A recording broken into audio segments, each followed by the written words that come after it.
Bab 691. Alasannya, Yan Zhengfang telah lama mendengar bahwa Zhou Yu tidak bisa diremehkan. Tetapi dia tidak pernah membayangkan bahwa kekuatan Zhou Yu akan sehebat ini. Anda tahu, salah satu alasan keluarga Yan menjadi keluarga nomor satu di Haizu adalah karena mereka memiliki dua guru dari alam suci. Keluarga lainnya hanya memiliki satu. Atau seperti keluarga Mi, tidak memiliki satu pun Master Saint Realm sama sekali.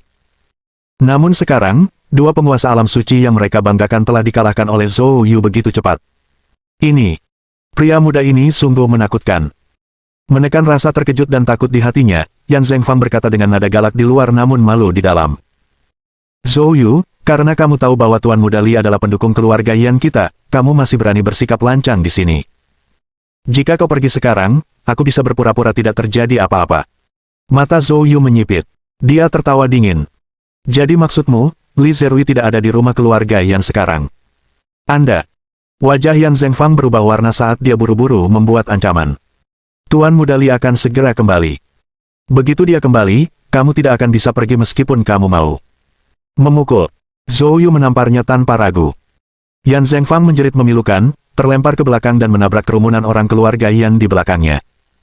Anggota keluarga Yan lainnya begitu ketakutan hingga mereka mulai berteriak terus-menerus. Supaya berani mengancamku berulang kali sampai titik ini, tamparan saja sudah cukup untuk menyadarkanmu. Aku datang ke keluarga Yanmu hari ini khusus untuk Li Zerui, apakah menurutmu kau bisa mengintimidasiku dengannya? Zhou Yu mendengus dingin. Pada saat itu, Yan Zhengquan dan yang lainnya terkejut sekaligus marah, mereka pun segera menolong Yan Zhengfang untuk bangkit kembali. Yan Zhengfang sangat marah dalam hatinya, tetapi dia tidak berani menunjukkan sedikit pun kemarahannya di wajahnya. Namun, tamparan itu memang sangat membantunya menjernihkan pikirannya. Zhou Yu benar, dia bukan tandingan Zhou Yu saat ini dan tidak punya pilihan selain memainkan peran tunduk. Zhou Yu, apa sebenarnya yang kau inginkan? Nada bicara Yan Zhengfang melunak. Zhou Yu berkata dengan acuh tak acuh. Tidak apa-apa jika Li Zerui tidak ada di sini, aku sebenarnya punya beberapa pertanyaan untukmu, sebaiknya kau menjawab dengan jujur. Keluarga Yan Anda mengirim orang ke Qinzu untuk menargetkan Sui Tianyu, orang yang bertanggung jawab atas Divine Touch Corporation. Apa tujuannya? Wajah Yan Zhengfang berubah saat Zhou Yu menanyakan masalah ini, dan matanya mulai melirik ke sana kemari secara sembunyi-sembunyi. Dengan mata menyipit, Zhou Yu berkata dengan tenang. Sebaiknya kau pikirkan baik-baik sebelum menjawabku. Biaya berbohong, mungkin tidak sanggup Anda tanggung. Mendengar kata-kata ini dari Zhou Yu, Yan Zhengfang tak kuasa menahan gemetar seluruh tubuhnya. Dia merasa tatapan mata Zhou Yu bagaikan pisau tajam yang menusuk langsung ke jantungnya. Awalnya, Yan Zhengfang ingin menggertak, tetapi saat ini, dia tidak lagi memiliki keberanian untuk melakukannya.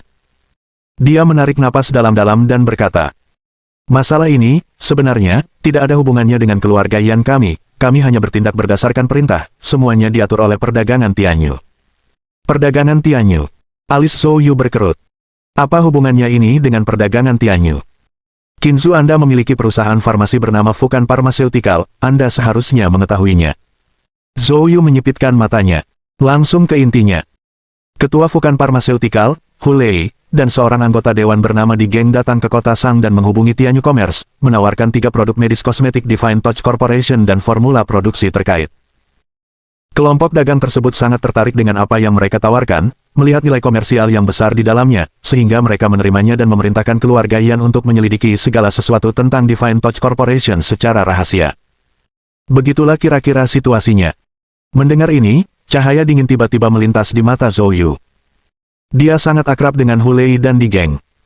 Awalnya, untuk memilah saluran pasokan bagi Divine Touch Pharmaceuticals, ia secara pribadi mengeluarkan kedua orang ini dari Fukan Pharmaceutical dan menugaskan Ding Hao dan Kang Yuzi untuk menggantikan mereka. Tanpa diduga, setelah meninggalkan Fukan Pharmaceutical, mereka diam-diam mulai menjalankan banyak hal. Mereka bahkan mendapatkan formula produk medis kosmetik Sui Tianyu. Mereka seharusnya tidak dilepaskan sejak awal. Mata Zhou Yu berkedip dengan cahaya dingin, dan dia menatap Yan Zhengfang. Di mana Li Zerui? Itu, aku tidak tahu. Yan Zhengfang menggelengkan kepalanya. Keberadaan Tuan Muda Li tidak diungkapkan kepada kami. Zhou Yu menatap Yan Zhengfang, matanya menyipit. Sentuhan ilahinya dapat merasakan bahwa Yan Zhengfang tidak berbohong. Baiklah, kita akhiri saja pembahasan hari ini. Jika kau berani melakukan manuver licik apapun di belakang kami di masa depan, jangan salahkan aku karena bersikap kejam. Petik 2. Hal terpenting baginya mengunjungi Haizu adalah untuk mengklarifikasi masalah mengenai keluarga Yan yang menargetkan Divine Touch Corporation. Sekarang setelah segala sesuatunya kurang lebih jelas, mengingat keluarga Yan hanyalah pion, dia tidak bermaksud bersikap terlalu keras terhadap mereka. Sebuah peringatan sudah cukup. Jika mereka bijak, mereka tidak akan berani mencari masalah di masa mendatang. Setelah berkata demikian, Zhou Yu berbalik dan hendak pergi. Melihat sosok Zhou Yu yang menjauh, mata Yan Zhengfang menunjukkan perlawanan. Setelah ragu sejenak, dia menggertakkan giginya dan berteriak. Tunggu sebentar. Zhou Yu berhenti di tengah langkah, berbalik, dan menatap dingin ke arah Yan Zhengfang. Zhou, bisakah kamu menunggu sebentar, ada sesuatu yang ingin kukatakan padamu. Petik 2. Yan Zhengfang mendorong orang-orang di sampingnya yang mendukungnya dan berdiri sendiri dengan gemetar. Zhou Yu tidak menyangka Yan Zhengfang tiba-tiba mengeluarkan pernyataan seperti itu. Dia menyipitkan matanya dan berkata dengan ringan. Apa itu? Alih-alih berbicara langsung, Yan Zhengfang menoleh dan melambai ke arah orang-orang keluarga Yan. Kalian semua kembali, jangan keluar dari villa tanpa perintahku. Yan Zhengquan tertegun, lalu berbicara dengan bingung. Kakak, kamu. Yan Zhengquan tidak mengerti apa yang sedang direncanakan kakaknya. Bukankah Dewa Wabah ini akan pergi, mengapa memanggilnya kembali? Diam. Ekspresi wajah Yan Zhengfang sedingin es. Tidak perlu bicara. Kembali. Yan Zhengquan dengan berat hati menuruti perintahnya, dan memimpin keluarga Yan kembali. Tak lama kemudian, hanya mereka berdua yang tersisa di halaman. Zhou Yu berkata dengan ringan. Katakan saja. Bab 692. Permintaan. Yan Zhengfang menarik napas dalam-dalam dan berkata. Zhou, saya beritahukan kepada Anda bahwa kamar dagang Tianyu menargetkan produk kecantikan medis milik Huan Yu Corporation. Saya harap Anda bisa merahasiakannya dari saya dan tidak memberitahu kamar dagang Tianyu. Petik 2. Zhou Yu tidak menyangka Yan Zhengfang akan mengajukan permintaan seperti itu padanya. Apa yang membuatmu berpikir aku akan menyetujui permintaanmu? Zhou Yu mengangkat alisnya dan berbicara dengan acuh tak acuh.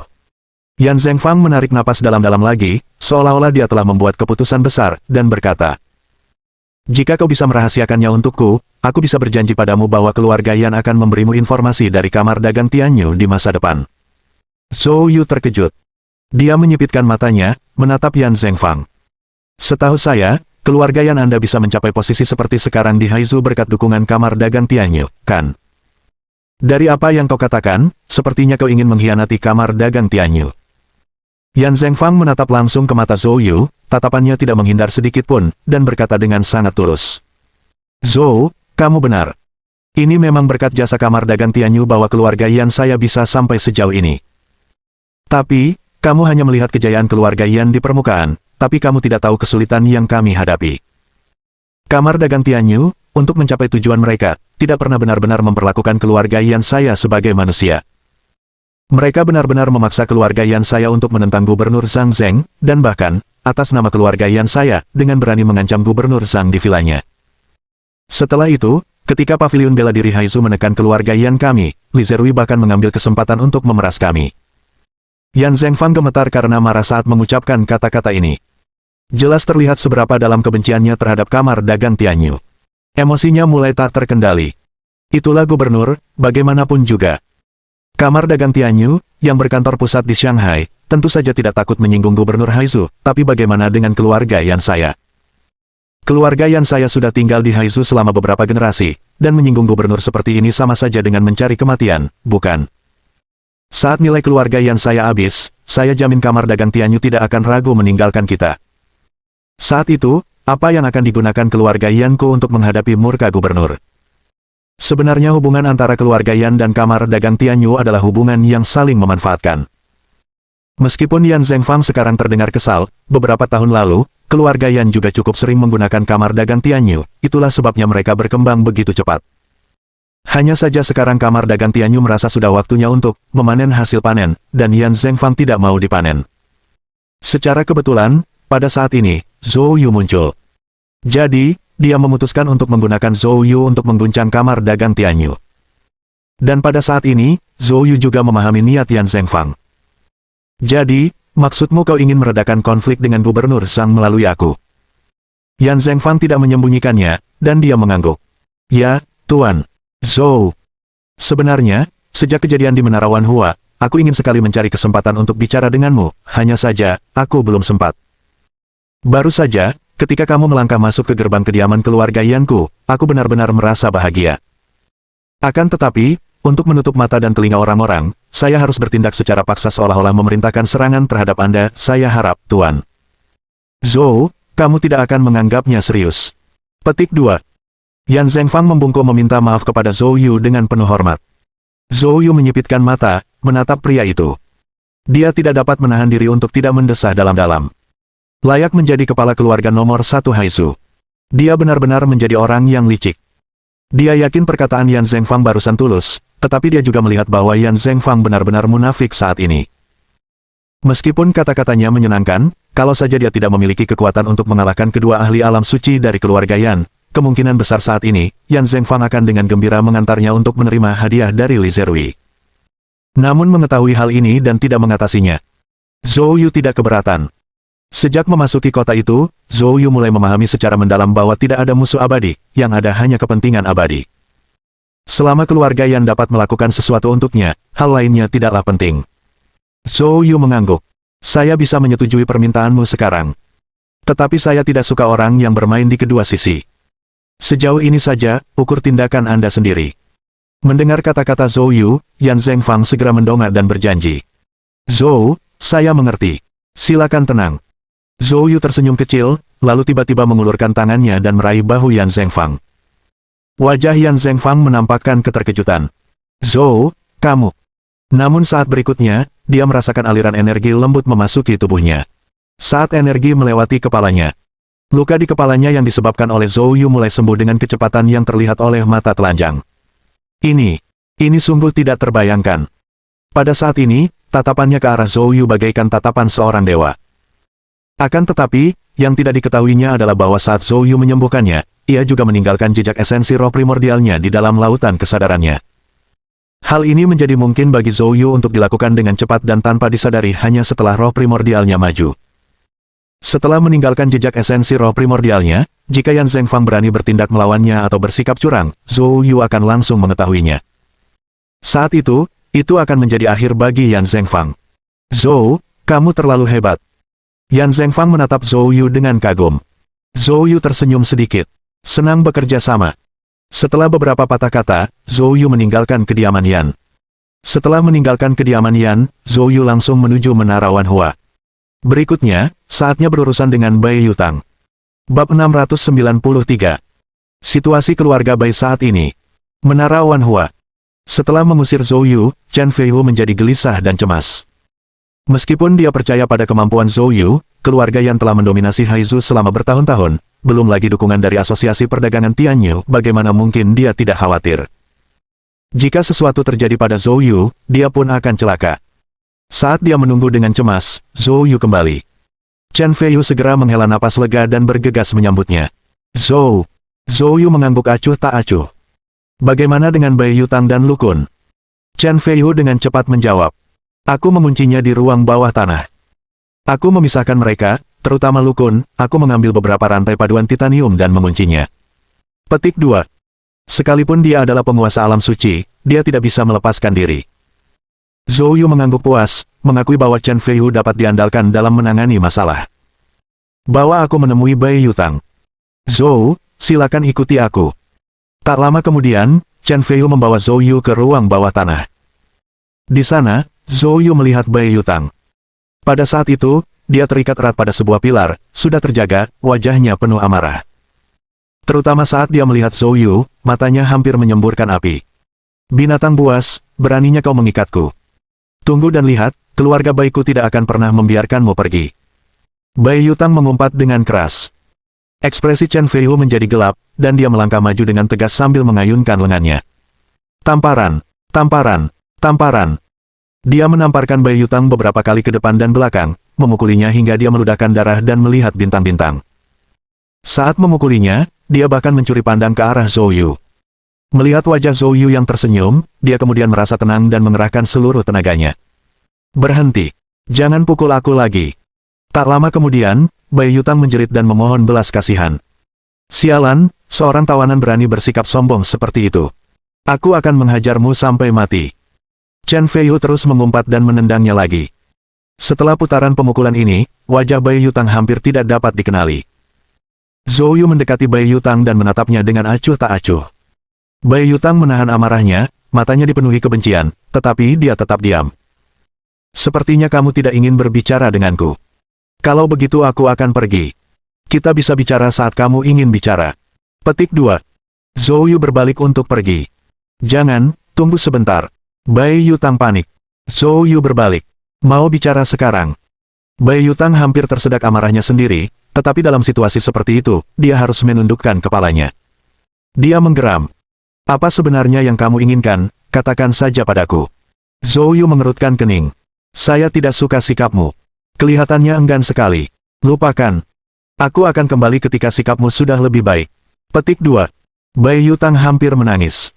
Saya bersedia, saya sungguh-sungguh bersedia. Melihat ini, hati Chen Feiyu menjadi lebih tenang. Keluarga Bai dari Shanghai. Sungguh luar biasa kehadiran mereka. Namun, Zhou Yu berhasil menaklukkannya sepenuhnya, hal ini membuat Chen Feiyu senang. Zhou Yu mengangguk puas. Lebih seperti itu. Dia kembali berdiri di depan Bai Yutang. Chen Feiyu, dengan sangat cerdik, cepat membawa kursi dari samping dan meletakkannya di belakang Zhou Yu.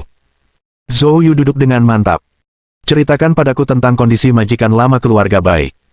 Katakan semua yang kau tahu dan jangan biarkan aku memergokimu berbohong. Rasa dingin menjalar di tulang punggung Bai Yutang. Tanpa diduga, pertanyaan pertama Zhou Yu adalah tentang rahasia keluarga Bai. Siapa sebenarnya orang ini? Mengapa dia tahu begitu banyak tentang keluarga Bai? Pikiran Bai Yutang berpacu. Melihat ini, Zhou Yu menyipitkan matanya. Sepertinya pelajaran yang kuberikan padamu sebelumnya tidak cukup. Mendengar pernyataan ini, Chen Feiyu langsung bersemangat. Tanpa sepatah kata pun, dia meraih batang besi di dekatnya dan mengayunkannya ke Bai Yutang. Ah! Bai Yutang menjerit tajam. Seluruh tubuhnya gemetar. Rasa sakit yang hebat membuat raut wajahnya berubah. Berhenti memukul. Aku akan bicara. Bai Yutang memohon belas kasihan. Zhou Yu melirik Chen Feiyu, yang kemudian berhenti. Dengan air mata dan ingus mengalir di wajahnya, Bai Yutang berkata dengan sedih. Awalnya, majikan lama sudah tamat, tapi seminggu yang lalu, entah bagaimana mereka menemukan ramuan yang bisa memperpanjang umur hingga 3 bulan. Setelah tuan tua mengambilnya, mereka melarikan diri. Saya hanya tahu mereka melarikan diri ke Haizu, tapi kemana tepatnya, saya tidak tahu. Keluarga mengirimku ke sini untuk mencari majikan lama. Keluarga Bai tidak punya banyak kekuasaan di Haizu, jadi itulah mengapa aku bekerja sama dengan Li Zerui. Kali ini, Bai Yutang menjawab dengan sangat cepat, mengungkapkan semua yang diketahuinya. Jelaslah, dia memang ketakutan. Zhou Yu menyipitkan matanya, lalu melanjutkan pertanyaannya. Bagaimana dengan Bai Yulou dan yang lainnya? Wajah Bai Yutang menjadi kosong. Dia tidak menyangka Zhou Yu tahu tentang Bai Yulou. Dia menatap Zhou Yu dengan tak percaya. Siapakah sebenarnya orang ini? Akan tetapi, begitu dia menoleh ke arah Zhou Yu, dia melihat kilatan dingin melintas di mata Zhou Yu. Chen Feiyu segera mengangkat tongkatnya. Tidak, aku akan bicara. Bai Yulou dan kelompoknya lah yang membawa tuan tua itu dan melarikan diri. Seluruh faksi mereka telah melarikan diri. Mata Zhou Yu menyipit sambil berpikir. Mengapa mereka memutuskan untuk melarikan diri ke Haizu? Bai Yutang menggelengkan kepalanya. Saya tidak tahu itu. Mungkin. Itu karena keluarga Bai tidak memiliki kekuatan di Haizu, yang membuat mereka lebih mudah bersembunyi. Itu tampaknya cukup masuk akal. Zhou Yu berbicara lagi. Mengapa kamu begitu bersemangat memburu mantan majikan keluarga Bai? Mendengar pertanyaan ini, mata Bai Yutang berkedut hebat, dan ekspresinya menjadi tidak wajar. Jelas, pertanyaan ini menyentuh rahasia paling inti keluarga Bai. Apa? Tidak berbicara sekarang. Zhou Yu menatapnya dengan setengah tersenyum. Sementara itu, Chen Feiyu mengangkat tongkat di sampingnya lagi. Bab 694. Rahasia keluarga Bai. Bai Yutang sudah benar-benar ketakutan, dia benar-benar tidak berani berbohong. Dia gemetar saat berbicara. Itu karena banyak bisnis keluarga Bai masih berada di tangan Grandmaster lama. Kepala keluarga Bai saat ini harus mengambil alih kendali bisnis-bisnis ini. Kalau tidak, jabatan kepala keluarga hanya sebatas nama saja. Informasi ini merupakan rahasia yang dijaga ketat oleh keluarga Bai, bahkan Li Zerui pun tidak mengetahuinya. Karena kakek guru tua keluarga Bai telah melarikan diri ke Haizu, asosiasi bisnis Tianyu, keluarga Zhu Haizu, dan klan-klan tamak lainnya, semuanya telah mengirim generasi muda ke Haizu untuk mencari keberadaan kakek guru tua keluarga Bai.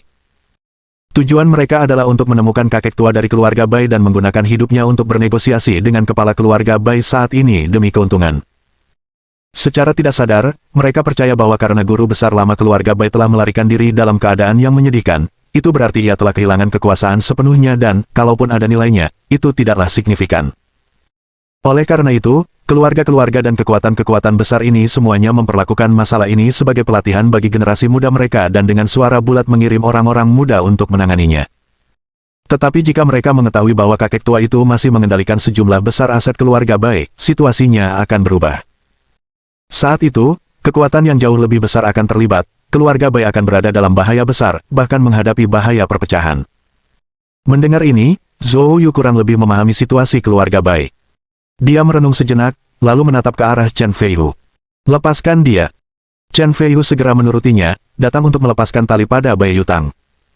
Setelah dilepaskan, Bai Yutang dengan hati-hati mengawasi Zhou Yu. Apa yang ingin kamu lakukan? Zhou Yu berkata dengan acuh tak acuh. Kamu bisa pergi sekarang. Bai Yutang mengira dia salah dengar. Kamu membiarkanku pergi. Apakah kamu serius? Zhou Yu mengangkat sebelah alisnya. Apa, kamu tidak ingin pergi sekarang? Bai Yutang tidak jelas tentang apa sebenarnya yang ingin dilakukan Zhou Yu. Dia berkata sambil menggertakkan giginya. Apa kau tidak takut setelah aku kembali, aku akan membawa para ahli keluarga Bai untuk membalas dendam padamu? Zhou Yu berkata dengan acuh tak acuh. Terserah kamu. Tapi, kau hanya punya satu kesempatan, jika orang yang kau bawa bukan tandinganku, maka bersiaplah kehilangan nyawa kecilmu. Wajah Bai Yutang tiba-tiba berubah agak tidak sedap dipandang. Dia menatap Zhou Yu dengan saksama, lalu melangkah keluar. Dia belum berjalan lebih dari beberapa langkah ketika dia tiba-tiba teringat sesuatu dan menoleh. Paman Lu. Di mana Paman Lu? Zhou Yu berkata dengan acuh tak acuh. Dia, aku masih membutuhkannya. Apakah dia bisa kembali atau tidak akan bergantung pada penampilannya. Mendengar ini, wajah Bai Yutang berubah warna. Bagaimana mungkin?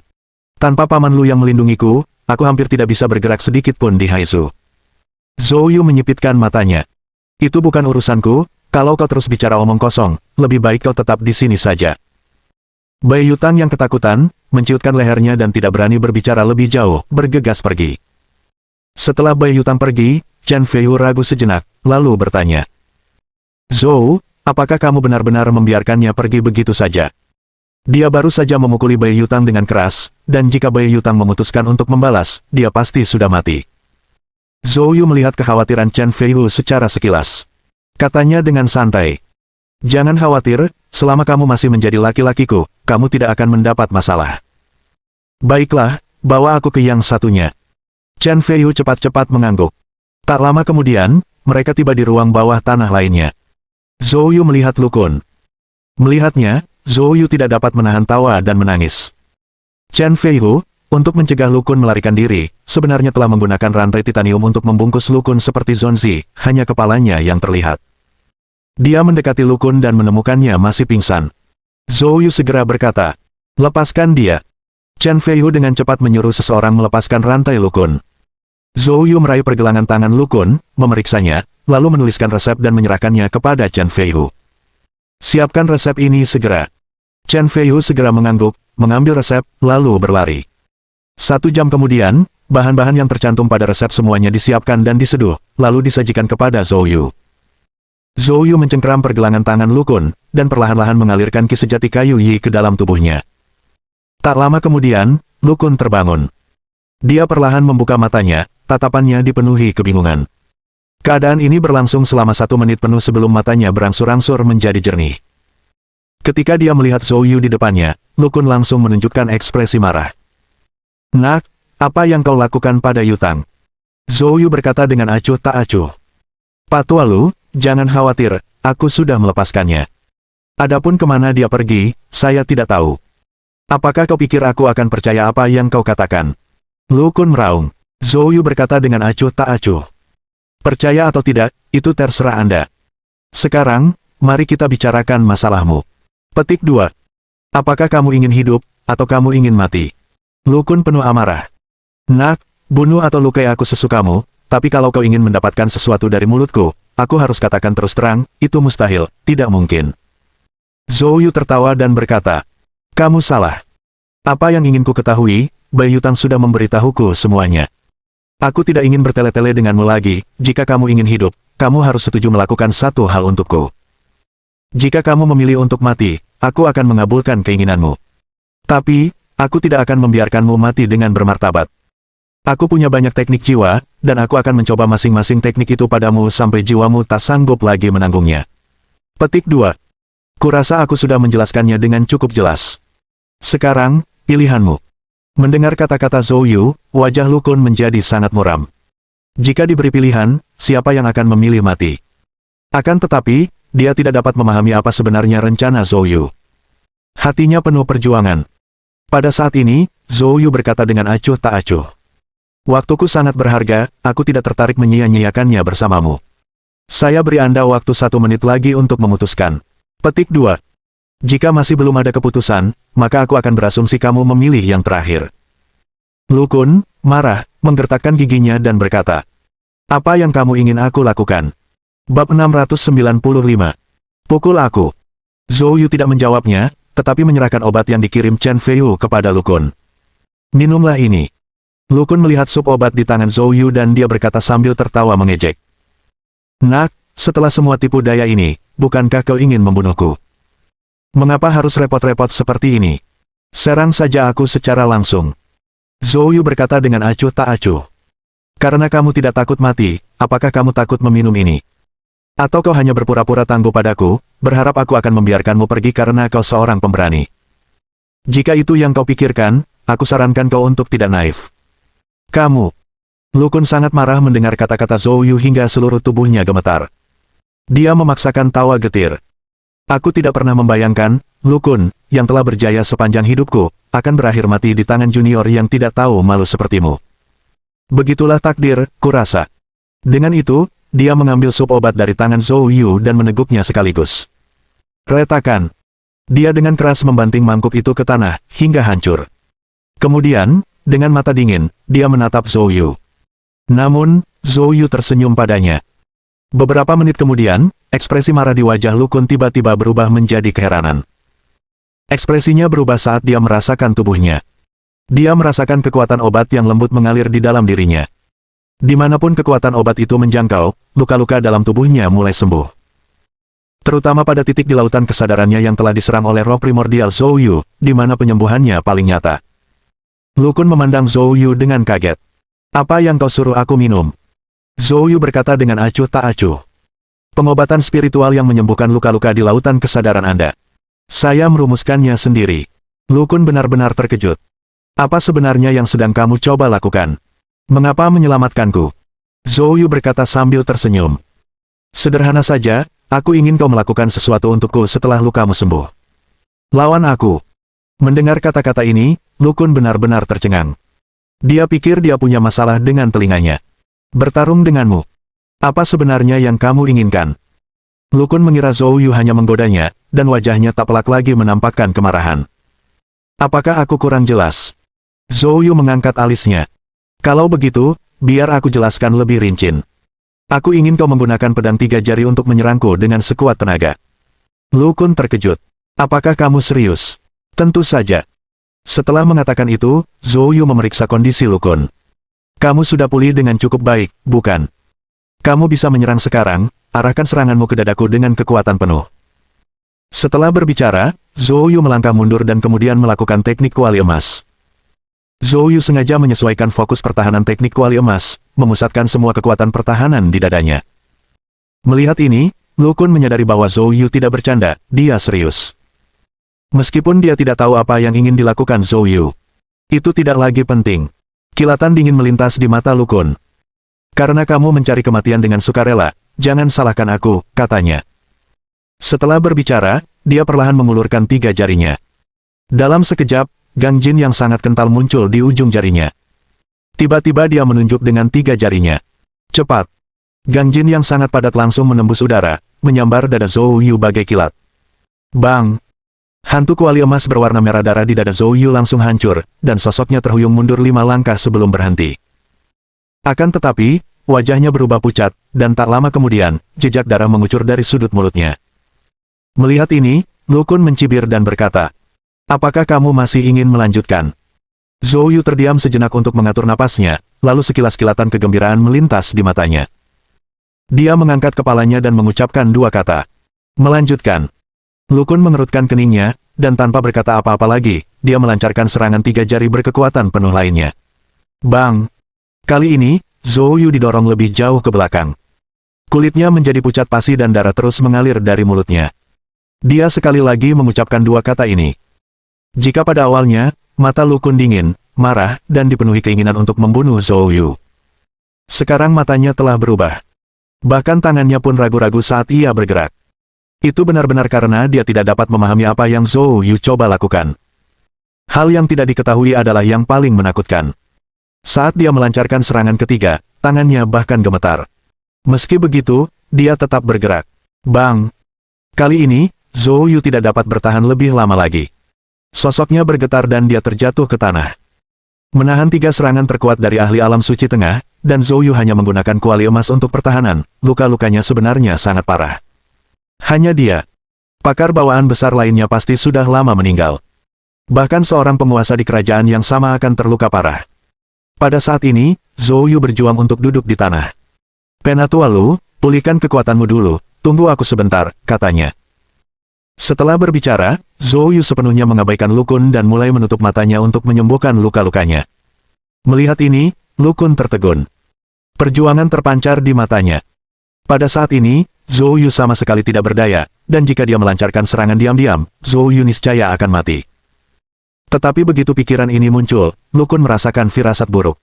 Salah. Anak ini jelas bukan orang bodoh yang ingin bunuh diri. Dia pasti punya trik lain. Namun, saat Lu Kun melihat sekelilingnya, dia yakin bahwa selain Chen Feihu di pintu, tidak ada ahli lain di dekatnya. Anak ini juga terluka oleh tangannya sendiri, trik apa lagi yang masih bisa dia lakukan? Namun pada tingkat kultivasinya, ia sangat mempercayai instingnya, insting itu tidak muncul begitu saja. Tidak pernah dalam hidupnya Lu Kun mengalami konflik batin seperti ini. Tepat pada saat itu, Zhou Yu yang sedang menyembuhkan diri dengan mata tertutup, tiba-tiba berbicara. "Penatua Lu, jangan merasa bimbang," katanya. "Cepat pulihkan tenagamu. Jika kamu ingin bergerak, akan ada banyak kesempatan nanti." Petik 2. Dengan kata-kata ini, Lu Kun bergidik. Dia menatap Zhou Yu, dan tatapannya langsung berubah. Anak ini sebenarnya tahu dia ingin bergerak, namun dia begitu tenang. Ini pertama kalinya dia merasakan aura yang tidak dapat dipahami seperti itu pada seorang pemuda. Dan kejadian yang lebih mengejutkan pun terjadi. Luka di dada Zhou Yu tampak mulai sembuh dengan cepat. Lu Kun menyaksikan dengan tercengang. Bab 696. Peningkatan teknik kultivasi. Setengah jam kemudian, luka Zhou Yu sebagian besar sudah sembuh. Pada saat itu, kegembiraan memenuhi hati Zhou Yu. Alasan dia meminta Lu Kun tinggal dan menyembuhkannya, sehingga dia bisa menyerang dirinya sendiri, adalah karena dia menyadari selama pertarungan mereka sebelumnya bahwa teknik pedang 3 jari Lu Kun sebenarnya bisa membuat kekuatan penyempurnaan tubuhnya dan darah serta dagingnya menyatu. Zhou Yu segera memahami alasan di balik ini. Sebenarnya, inilah yang pernah dikatakan oleh lelaki tua itu, tanpa penghancuran, tidak akan ada pembangunan. Setiap serangan dari pedang 3 jari tidak hanya dapat merusak penyempurnaan tubuhnya tetapi juga mempercepat penyatuan kekuatannya dengan daging dan darahnya. Perlu Anda ketahui, Zhou Yu sebelumnya telah meningkatkan pemurnian tubuh alam 5 kuali ke alam 6 kuali dengan menggabungkan kekuatan pemurnian tubuhnya dengan kekuatan daging dan darahnya. Meskipun ia tidak menguasai bagian akhir dari teknik pemurnian tubuh, melalui kultivasinya yang lama, ia memperoleh banyak wawasan. Bagian akhir dari teknik pemurnian tubuh, 9 dari 10, juga harus tentang menggabungkan kekuatan secara menyeluruh ke dalam daging dan darah untuk menghasilkan tubuh Qi sejati. Baru pada saat itulah ia layak disebut sebagai teknik penyempurnaan tubuh tingkat atas. Akan tetapi, semenjak ia menerobos ke alam 6 kuali, kekuatan biasa hampir tidak mampu lagi meningkatkan penyempurnaan tubuhnya. Hingga kemarin ketika ia bertemu Lu Kun, Zhou Yu merasa seolah-olah telah menemukan peti harta karun, dan segera merencanakan kejadian selanjutnya, yang merupakan adegan yang sedang berlangsung saat ini. Memang, setelah ujian tadi, di area dadanya, tempat Lu Kun menyerang, kekuatan pemurnian tubuhnya sudah mulai menyatu dengan daging dan darahnya. Selama dia terus seperti ini, pemurnian tubuhnya pasti akan segera memasuki alam 7 kuali. Tentu saja Zhou Yu sangat senang dalam hatinya. Dia membuka matanya dan melihat Lu Kun menatapnya dengan mata penuh keterkejutan. Bibir Zhou Yu sedikit melengkung, dan dia berkata dengan acuh tak acuh. Penatua Lu, apakah kamu sudah cukup pulih? Melanjutkan. Mata Lu Kun berkedut, lalu dia menunjukkan ekspresi marah. Kamu sendiri yang menyebabkan hal ini. Aku akan memenuhi keinginanmu. Lu Kun sekali lagi menyerang berturut-turut. Dalam sekejap mata, 1 hari penuh berlalu. Menjelang malam, Lu Kun telah berubah total. Ekspresinya mati rasa, matanya tak bernyawa, dan jari-jarinya gemetar tak terkendali, menyerupai pasien Parkinson parah di usia tua. Perlu kamu ketahui, pedang 3 jari adalah jurus mematikannya. Jika dihitung mundur 5 tahun, dia tidak pernah menggunakan jurus pamungkasnya lebih dari 3 kali. Dan hari ini, dia sudah lupa berapa kali dia menggunakannya. Awalnya, dia dipenuhi amarah, dan bahkan punya beberapa rencana licik, seperti mengambil kesempatan untuk membunuh Zhou Yu. Tetapi makin lama ia terus berjalan, makin takutlah ia, lalu ia kehabisan tenaga, dan akhirnya mati rasa sama sekali. Jari-jarinya bahkan mulai kram. Akhirnya, Zhou Yu pun tidak tahan lagi. Katanya dengan wajah pucat, "Cukup untuk hari ini. Aku akan segera meminta seseorang mengirimkan obat pemulihan kepadamu, luangkan waktu malam ini untuk memulihkan diri, dan besok, kita akan bertarung lagi." Lu Kun hampir muntah. Namun, Zhou Yu sudah pergi. Wajah Lu Kun tampak menyedihkan, dan dia tiba-tiba merasa seperti dirinya tidak lebih dari seekor babi hutan yang sedang berkembang biak, tanpa tujuan lain selain kawin secara mekanis. Setelah Zhou Yu meninggalkan ruang bawah tanah, pandangan Chen Feiyu terhadap Zhou Yu berubah. "Zhou, apa tujuanmu dengan ini?" Dia sangat bingung. Zhou Yu tidak menjelaskan banyak hal, hanya menyuruh Chen Feiyu menyiapkan bahan obat untuk Lu Kun. Dia sendiri kembali ke kamarnya dan menutup matanya untuk memulihkan diri. Hari ini, dia telah menghabiskan sepenuhnya ki sejati kayu Yi miliknya. Fungsi tubuhnya sangat terganggu. Tentu saja, dengan harga yang sangat mahal itu, imbalan yang diterimanya pun sangat memuaskan. Penyempurnaan tubuh alam 6 kualinya telah mengambil langkah maju yang besar. Jika keadaan terus seperti ini, hanya dalam waktu seminggu, pemurnian tubuhnya mungkin akan menembus alam 7 kuali. Pada saat itu, kekuatannya akan mengalami peningkatan yang luar biasa. Selama 3 hari berikutnya, Zhou Yu mengulangi proses yang sama. 3 hari berlalu dengan cepat. Kecuali cedera parah pada hari pertama, Zhou Yu telah beradaptasi dengan intensitas pedang 3 jari pada 2 hari berikutnya, dan penyempurnaan tubuhnya terus meningkat. Pada akhir hari ketiga, orang yang tidak dapat bertahan terlebih dahulu ternyata adalah Lu Kun, yang telah menyerang. Jari-jarinya bengkak seperti wortel. Melihat dia tidak dapat bertahan lagi, Zhou Yu akhirnya melepaskannya. Zhou Yu meregangkan badan dengan malas dan berjalan keluar dari ruang bawah tanah. Pada saat ini, hari sudah malam.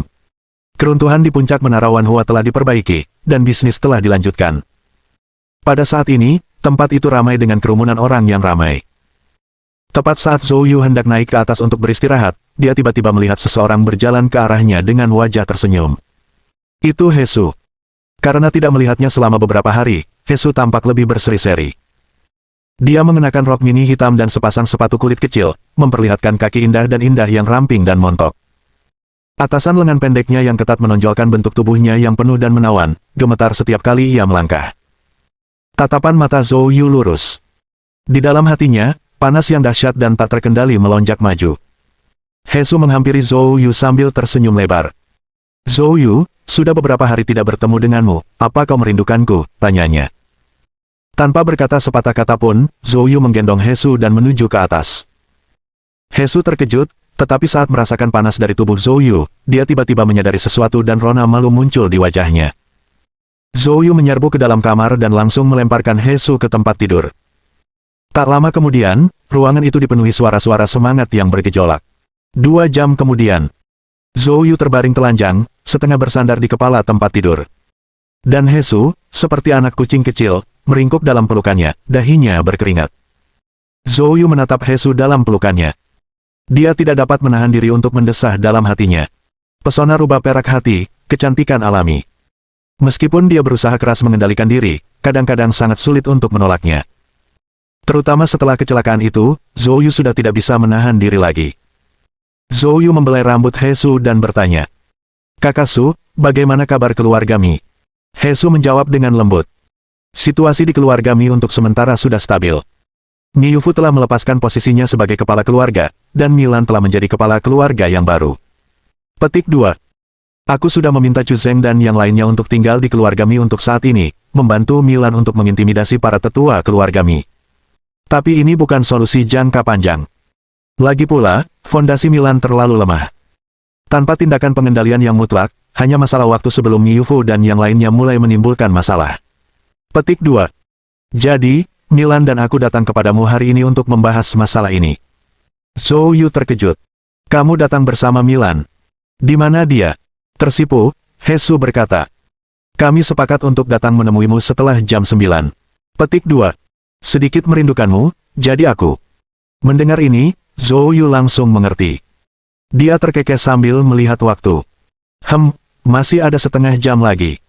Ekspresi wajah Hesu berubah. Kamu tidak bisa serius, bukan begitu? Kamu tahu. Apakah kamu masih bisa melanjutkannya? Tentu saja. Zhou Yu terbalik, menjepit Hesu di bawahnya. Setelah itu, keduanya terjerat lagi. Setelah setengah jam, Hesu benar-benar kelelahan, sementara Zhou Yu berpakaian dan turun ke bawah. Begitu sampai di lobi lantai 1, ia melihat banyak orang berkerumun di sekitar stan-stan. Zhou Yu tidak memperhatikan mereka. Dia melihat sekelilingnya, mencari Milan, tetapi tidak melihatnya. Zhou Yu ingat bahwa Milan biasanya sangat tepat waktu. Dia mengeluarkan telepon genggamnya, siap untuk menelepon dan bertanya, tetapi saat itu, sekilas pandang lewat, dan saat berikutnya, ekspresi Zhou Yu menjadi gelap. Dia segera berjalan menuju kerumunan penonton. Bab 697. Presiden Sue. Di tengah kerumunan yang menyaksikan itu tidak lain adalah Milan. Ini juga merupakan pengalaman pertamanya di tempat seperti itu, dan dia merasa sedikit gugup saat melihat tatapan penuh nafsu dari para lelaki yang masuk dan keluar. Dia memeriksa waktu dan telah tiba 15 menit lebih awal. Milan tidak langsung menelepon Zhou Yu tetapi menemukan sudut di lobi untuk duduk dan menunggu di sofa. Namun masalah selalu menghampirinya, bahkan saat dia tidak mencarinya. Seorang pria muda berbaju hitam dan mengenakan kacamata hitam besar turun dari lantai atas, lengannya merangkul dua wanita muda, tampaknya siap untuk pergi. Tiba-tiba, dia melihat Milan di sudut. Saat melihat bentuk tubuh indahnya yang montok dan memukau, dia pun menghentikan langkahnya. Tentu saja, kedua wanita dalam pelukannya tidaklah kurang paras atau bentuk tubuh, namun mereka tidak membuatnya melirik Milan dua kali. Namun, ada sesuatu tentang Milan, mirip aura unik seorang polisi wanita, yang membuatnya bersemangat tanpa alasan. Pemuda itu menyeringai jahat dan berjalan mendekati Milan. Hei cantik, kamu sendirian. Bagaimana kalau kakak mengajakmu ke tempat yang menyenangkan? Melihat wajah pemuda itu yang sedang bercanda, Milan langsung menunjukkan ekspresi jijik. Dia mundur dan berkata dengan nada tegas. Setelah berbicara, dia menoleh ke samping. Akan tetapi, pemuda itu tidak menanggapinya dan malah mendekati Milan. Ekspresinya berubah, dan dia berdiri, dengan marah menuntut. Apa yang sedang kamu lakukan? Pemuda itu terkekeh, tak terganggu, lalu mengeluarkan sebuah kartu nama kristal, lalu menyerahkannya kepada Milan. Nona, jangan takut, aku bukan orang jahat, Milan mengambil kartu itu dari pemuda itu dan meliriknya, ekspresinya langsung berubah. Huruf tebal, Guangda Chemical, tertera pada kartu tersebut. Di Haizu, Guangda Chemical adalah perusahaan besar yang terkenal. Guangda Chemical dimulai di sektor energi dan kimia dan secara bertahap berkembang ke semua aspek kehidupan sipil Haizu.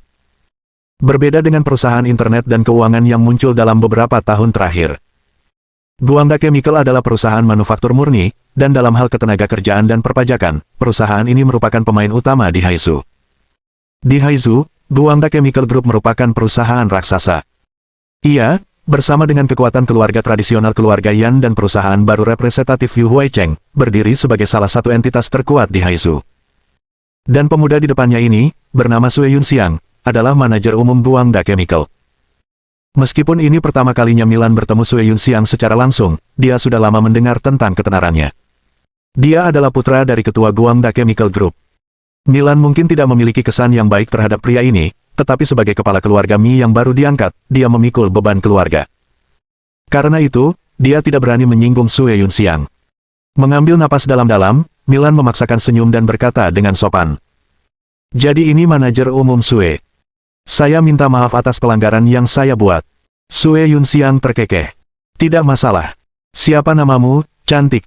Milan. Nama keluarga Mi. Kau bukan dari keluarga Mi, kan? Sue Yunxiang jelas tahu betul siapa saja keluarga yang punya pengaruh di Haizu. Milan mengangguk. Ya, saya dari keluarga Mi. Sue Yunxiang segera mengungkapkan ekspresi yang tidak terduga. Aku sudah bertemu beberapa orang dari keluarga Mi, kenapa aku belum pernah melihatmu sebelumnya? Saya selalu pergi keluar kota sebelumnya. Sue Yunxiang berkata sambil tertawa main-main. Nona Milan, kebetulan aku akan pergi ke sebuah pesta dan kekurangan teman wanita, bagaimana kalau kau menemaniku? Perjamuan itu adalah perjamuan tingkat tertinggi di komunitas bisnis Haizu, loh. Membagikan kartu nama, mengundang ke pesta. Dengan tindakannya ini, Sue Yunxiang, tidaklah berlebihan jika dikatakan, telah mendapatkan banyak sekali wanita yang disukainya. Sambil berbicara, dia mengulurkan tangannya sambil tersenyum, meraih pinggang Milan. Namun, ekspresi Milan berubah, dan dia melangkah mundur. Sue, maafkan aku masih ada hal yang harus kulakukan. Petik 2. Mata Sue Yunxiang menyipit, dan dia berkata sambil tersenyum setengah. Apa, kamu tidak menghargaiku? Milan menyadari bahwa Sue Yunxiang memiliki motif yang tidak murni, tetapi dia hanya bisa menanggungnya. Maaf, Tuan. Sue, aku memang punya hal lain yang harus ditangani. Petik 2. Dengan itu, dia hendak bangkit dan pergi. Namun, Sue Yunxiang tiba-tiba mengulurkan tangannya, menarik Milan ke dalam pelukannya. Milan menjerit kaget. Tamparan. Dia secara naluriah menamparkan Sue Yunxiang. Milan, bagaimanapun juga, berasal dari paviliun bela diri, dan meskipun dia tidak secara khusus dilatih dalam seni bela diri, kultivasinya hampir berada pada tingkat transformasi energi. Tamparan itu menyebabkan darah mengalir dari sudut mulut Sue Yunxiang. Tindakan ini seperti mengaduk sarang tawon. Sue Yunxiang menjelati darah di sudut mulutnya, memperlihatkan senyum kejam. Sialan, aku sudah mempermalukanmu tapi kau tidak terima, bahkan berani memukulku. Tangkap dia untukku, aku ingin memberinya pelajaran yang baik. Sue Yunxiang berteriak dengan marah, dan segera beberapa penjaga menyerbu dari tidak jauh. Tanpa berkata sepatah kata pun, orang-orang itu menangkap Milan dan menyeretnya ke hadapan Sue Yunxiang. Kejadian itu pun membuat warga sekitar resah dan massa pun berbondong-bondong datang. Ketika mereka melihat wajah Sue Yunxiang, banyak yang mengenalinya. Hei, bukankah itu Tuan Muda Sue? Kok bisa ada yang menamparnya? Wanita itu tampaknya telah menolak Tuan Muda Sue, dia cukup berani. Ternyata ada seseorang di Haizu yang akan menolak Tuan Muda Sue. Apakah dia tidak tahu bahwa hanya dengan membuat Tuan Muda Sue bahagia, dia bisa mendapatkan cukup uang untuk hidup seumur hidup? Sue Yunxiang sama sekali tidak peduli dengan orang-orang yang melihatnya, malah dia tampak semakin bersemangat. Dia mendekati Milan, mengulurkan tangan dan meraih dagunya. Wajahnya penuh dengan senyum mesum. Berlagak sok di depanku, ya. Sekarang, aku akan menelanjangi dirimu dan melihat apakah kamu masih bisa berpura-pura. Mendengar hal itu, Milan ketakutan, dia berjuang mati-matian dan berteriak minta tolong. Namun, Sue Yunxiang malah makin bersemangat, dan mengulurkan tangannya ke arah leher Milan. Saat itu, terdengar suara dingin. Bab 698. Merendahkan diri. Sosok Zhou Yu melintas, bergerak melewati kerumunan, dan dia tiba di samping Milan. Pada saat yang sama, aura yang hebat meletus darinya. Kedua pria kekar yang menahan Milan dikirim terbang oleh pasukan Zhou Yu. Kemudian, Zhou Yu mengulurkan tangan dan menarik Milan ke sisinya. Melihat Zhou Yu muncul, Milan tidak dapat menahan lagi keluhan yang membuncah dalam dirinya, dan air mata jatuh seperti mutiara yang jatuh dari tali yang putus. Zhou Yu mengerutkan kening, menyeka air matanya, dan bertanya, "Apa yang terjadi di sini?" Sebelum Milan sempat berbicara, Sue Yunxiang di samping mereka berubah ekspresinya menjadi gelap. "Siapa kamu sebenarnya? Berani ikut campur urusanku, sudah bosan hidup." Mendengar ini, kilatan dingin terpancar di mata Zhou Yu, dan tanpa sepatah kata pun, dia bersiap memberi pelajaran pada pria ini. Namun Milan dengan cepat meraih lengan Zhou Yu dan menempatkannya di belakangnya. Dia tidak berani membiarkan Zhou Yu menyinggung perasaan Sue Yunxiang. Menekan perasaannya, Milan berkata kepada Sue Yunxiang, "Presiden Sue, orang yang saya tunggu telah tiba. Maaf, kami akan pergi sekarang." Setelah berbicara, dia menarik tangan Zhou Yu, berniat untuk pergi. Melihat perilaku Milan, Zhou Yu menduga bahwa kemungkinan besar, pria ini memiliki latar belakang yang besar. Akan tetapi, Sue Yunxiang tidak kenal ampun dan melangkah maju, menghalangi jalan Milan. Itu bukan hal yang mustahil. Namun, dengan begitu banyak orang yang menonton, dia malah memukul anak buahku. Jika aku membiarkanmu pergi tanpa menyelesaikan masalah ini, bagaimana aku, Sue Yunxiang, bisa terus bergaul di Haizu? Kulit Milan berubah. Bagaimana dengan ini, Presiden Sue? Suatu hari nanti, aku akan mentraktirmu makan sebagai permintaan maaf. Petik 2. Kamu pikir aku kekurangan makanan itu? Setelah berbicara, dia mendengus dingin dan dengan santai menunjuk ke arah Zhou Yu. Biarkan dia berlutut, menundukkan kepalanya, dan meminta maaf. Kalau begitu, aku akan berpura-pura ini tidak pernah terjadi. Saat kata-kata ini diucapkan, wajah Milan langsung berubah jelek. Presiden Sue, Anda. Sue Yunxiang mencibir. Saya sudah bersikap sangat sopan. Itu mengingat kamu cukup sesuai dengan seleraku. Jika orang lain, aku pasti sudah mematahkan salah satu kakinya. Petik 2. Sue Yunxiang maju selangkah demi selangkah, meninggalkan Milan terpojok. Alis Zhou Yu berkerut, dan dia melangkah maju. Zhou Yu, jangan impulsif. Meskipun Milan marah dalam hati, dia mati-matian menahan Zhou Yu. Dia tidak ingin situasi bertambah buruk, dia takut situasi tidak dapat diatasi. Zhou Yu menyipitkan matanya dan bertanya.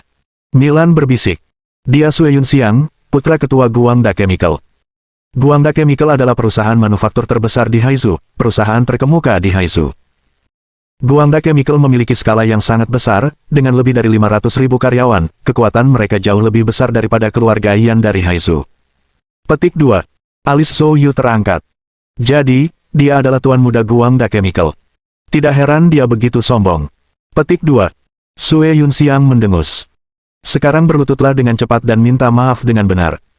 Hal yang paling disukai Sue Yunxiang adalah menginjak-injak orang lain di bawah kakinya, terutama di depan seorang wanita, menginjak-injak prianya di bawah sepatunya. Setiap kali ia menjumpai pemandangan seperti itu, ia merasa gembira. Ini lebih memuaskan daripada bersama 100 wanita cantik. Namun, Zhou Yu hanya berkata, berlutut, kamu tidak memenuhi syarat. Sedangkan kamu, main-main dengan pacarku. Jika kamu berlutut dan meminta maaf sekarang, aku mungkin akan memaafkanmu. Petik 2. Senyum berbahaya tiba-tiba melintas di mata Sue Yunxiang. Kamu orang pertama yang berani bicara seperti itu padaku. Bagus, aku paling suka orang sepertimu. Kau jauh lebih kuat daripada orang-orang bodoh tak bertulang punggung yang pernah kuhadapi di masa lalu. Menginjakmu akan membuatku merasa lebih baik. Mendengar ini, cahaya dingin melintas di mata Zhou Yu. Dia tidak mau repot-repot dengan omong kosong lagi dan siap untuk bertindak. Namun saat itu, sebuah suara mendesak terdengar. Presiden Sue, Zhou. Chen Feihu yang bermandikan keringat berlari menghampiri. Dia baru saja mempersiapkan pengobatan spiritual dan tidak menyangka akan mendapat laporan dari bawahannya bahwa Zhou Yu dan Sue Yunxiang sedang berkonflik. Chen Feihu segera menjadi cemas. Sue Yunxiang adalah putra ketua Guangda Chemicals. Tahukah Anda apa artinya? Jika dia menyinggung perasaannya, Menara Wanhua mungkin harus ditutup. Dia sangat menghargai Menara Wanhua, jadi perselisihan ini harus diselesaikan, apapun yang terjadi. Chen Feihu, dengan wajah berani, bergegas masuk di antara kedua pria itu. Dia pertama-tama membungkuk pada Zhou Yu.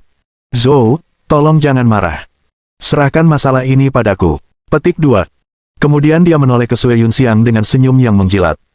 Tuan muda Sue, kita semua adalah keluarga di sini. Tolong, jangan sampai kita bertengkar. Petik 2. Sue Yunxiang melirik Chen Feihu. Chen Feihu, apa hubungannya ini denganmu? Chen Feihu berkata sambil tersenyum paksa. Tuan muda Sue, saat ini saya bertugas mengelola sisi Menara Wanhua ini. Wajah Sue Yunxiang penuh dengan ejekan. Kapan Menara Wanhua merosot begitu rendah sehingga mereka membiarkan orang tak berguna sepertimu menangani operasinya? Meskipun Chen Feihu merasa sangat marah karena dimaki Sue Yunxiang seperti ini, namun mengingat status Sue Yunxiang yang tinggi, dia tidak berani menunjukkan ketidakpuasan apapun, bahkan jika Sue Yunxiang memukulinya. Tuan muda Sue, kau benar, anjing sepertiku tidak layak membuatmu marah.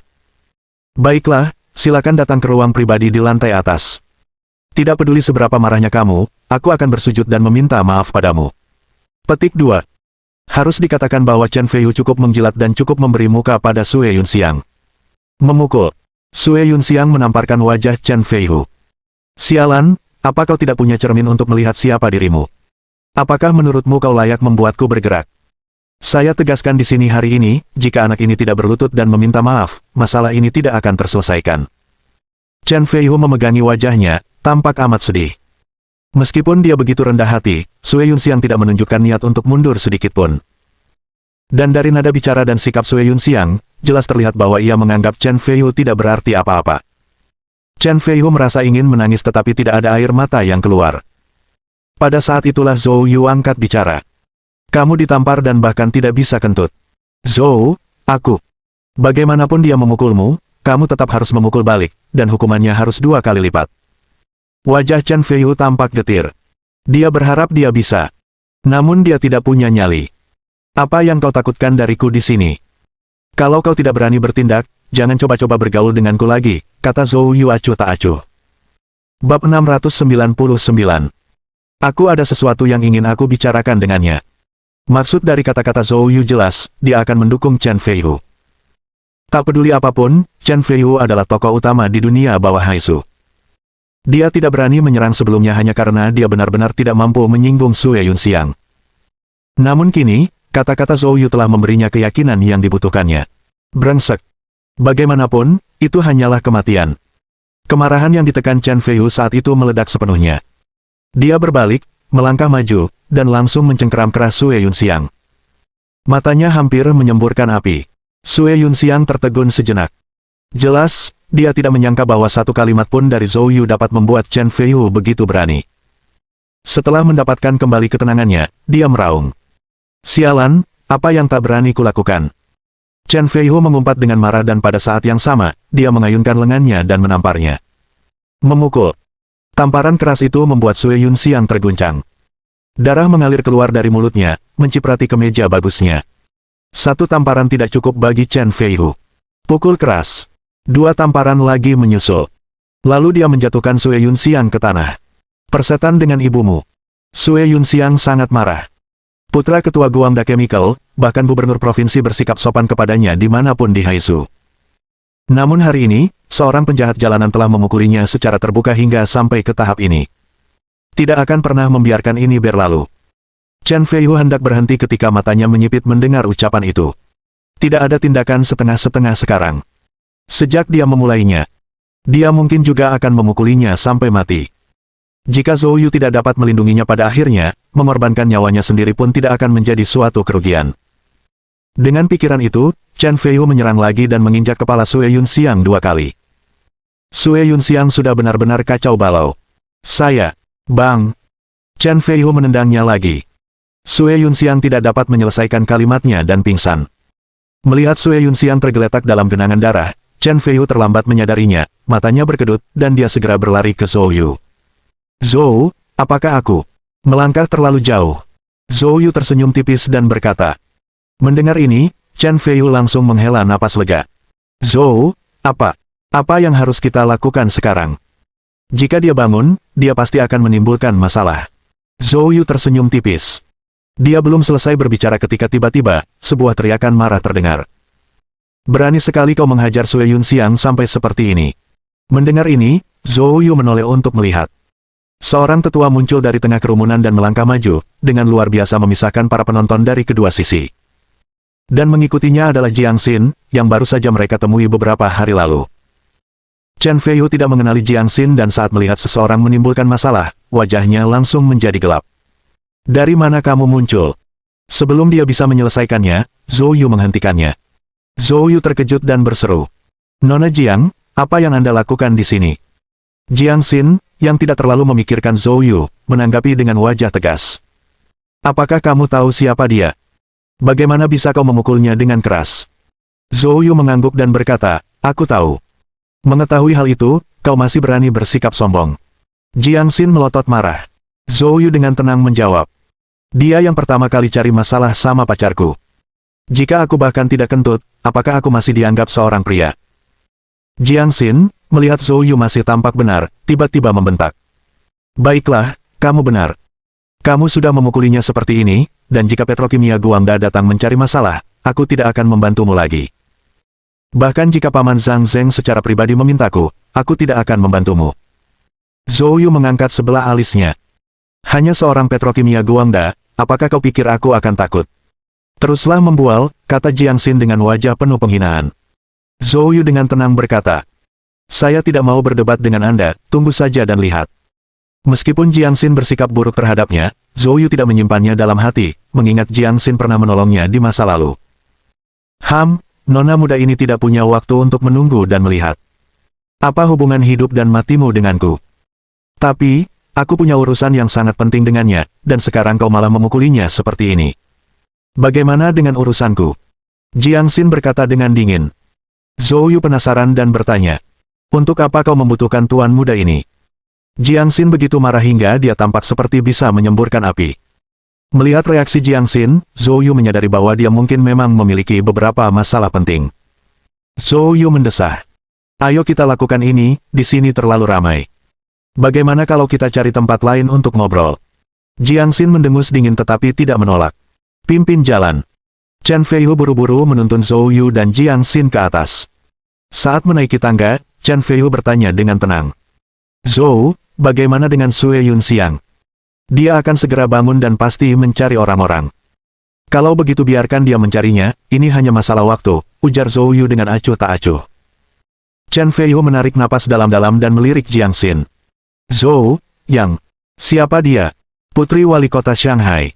Chen Feiyu tersandung dan hampir jatuh dari tangga. Wajahnya menjadi pucat dan jantungnya berdebar kencang.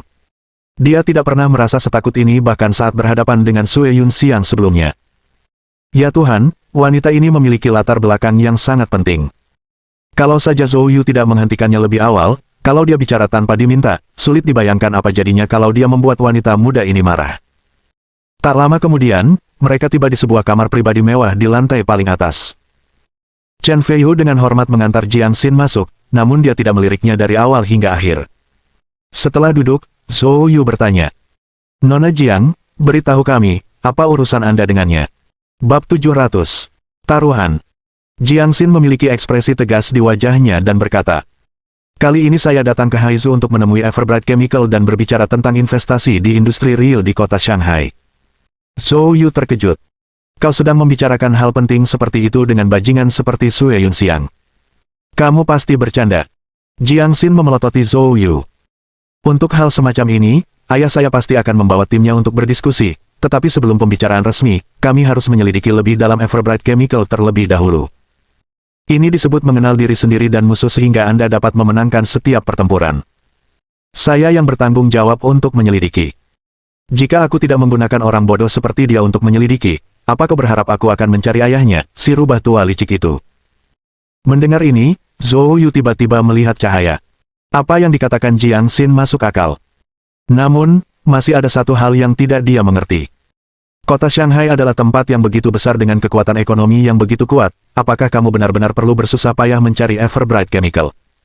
Jiang Xin berkata dengan kesal. Meskipun perekonomian kota Shanghai kuat, sebagian besarnya adalah industri internet. Terus terang, tampaknya makmur, tetapi kemampuannya menahan risiko sangat lemah.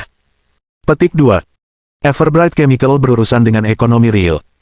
Selain itu, lokasinya dekat dengan kota Shanghai. Kota Shanghai memiliki keuntungan geografis alami dalam bekerja sama dengan mereka. Petik 2. Jika kita dapat membawa Everbright Chemical ke kota Shanghai, hal itu akan memperkuat fondasi ekonomi kota tersebut. Setelah mendengar penjelasan Jiang Xin, Zhou Yu tampaknya memahami sebagian konsepnya. Tatapan mata penuh perenungan muncul di matanya. Setelah beberapa saat, dia bertanya, "Lalu, jika aku memulai perusahaanku sendiri, bisakah ia menggantikan Everbright Chemical?"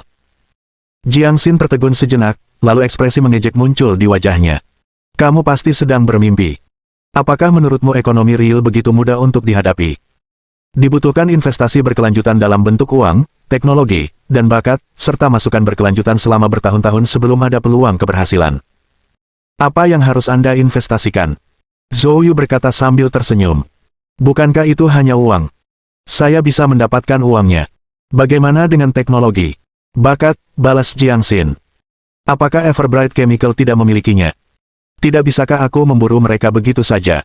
Zhou Yu berkata dengan acuh tak acuh. Mendengar ini, Jiang Xin memandang Zhou Yu seolah-olah dia seorang idiot.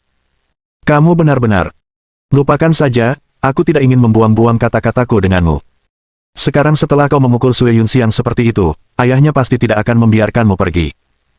Lebih baik kau bertahan hidup dulu, baru kemudian mewujudkan mimpimu." Petik 2. Zhou Yu tidak mengambil hati sikap Jiang Xin. Namun, dia sangat peduli dengan kerjasama antara ayah Jiang Xin dan Everbright Chemical. Tugas utamanya datang ke kota itu adalah untuk menemukan 6 pengkhianat orang tua itu. Tetapi sekarang, dia hanya menemukan berita tentang Luo Zhendong dan belum bertemu orangnya. Selain kata-kata yang tak ada habisnya, dia tidak punya dasar, dan saluran informasi juga diblokir.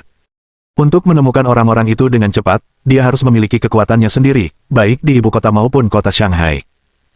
Dan masalah yang secara tidak sengaja disebutkan Jiang Xin merupakan kesempatan langka bagi Zhou Yu. Namun, Nona Jiang selalu bersikap buruk terhadapnya. Jika dia meminta bantuannya sekarang, dia tidak perlu memikirkannya, dia pasti akan menolak.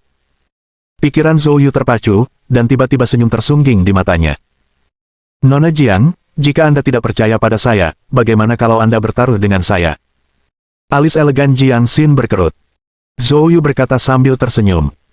Mari kita bertaruh bahwa dalam waktu 3 bulan, saya bisa menggantikan Everbright Chemical. Jika aku menang, mintalah ayahmu bekerja sama denganku, dan jika aku kalah, aku berjanji akan campur tangan 3 kali untukmu. Mendengar ini, Jiang Xin langsung menunjukkan ekspresi mengejek. Apakah menurutmu aku tidak melihat bahwa kamu mencoba mengulur waktu dengan ini? Kau pasti berencana memanfaatkan kesempatan untuk kabur, tapi kau takut Everbright Chemical tidak akan melepaskanmu, jadi kau ingin mengikatku dan memanfaatkanku untuk mengintimidasi Everbright Chemical, kan? Aku bilang padamu, berhentilah bermimpi. Terakhir kali Li Zerui merepotkanmu, aku sudah bilang itu terakhir kalinya aku akan membantumu.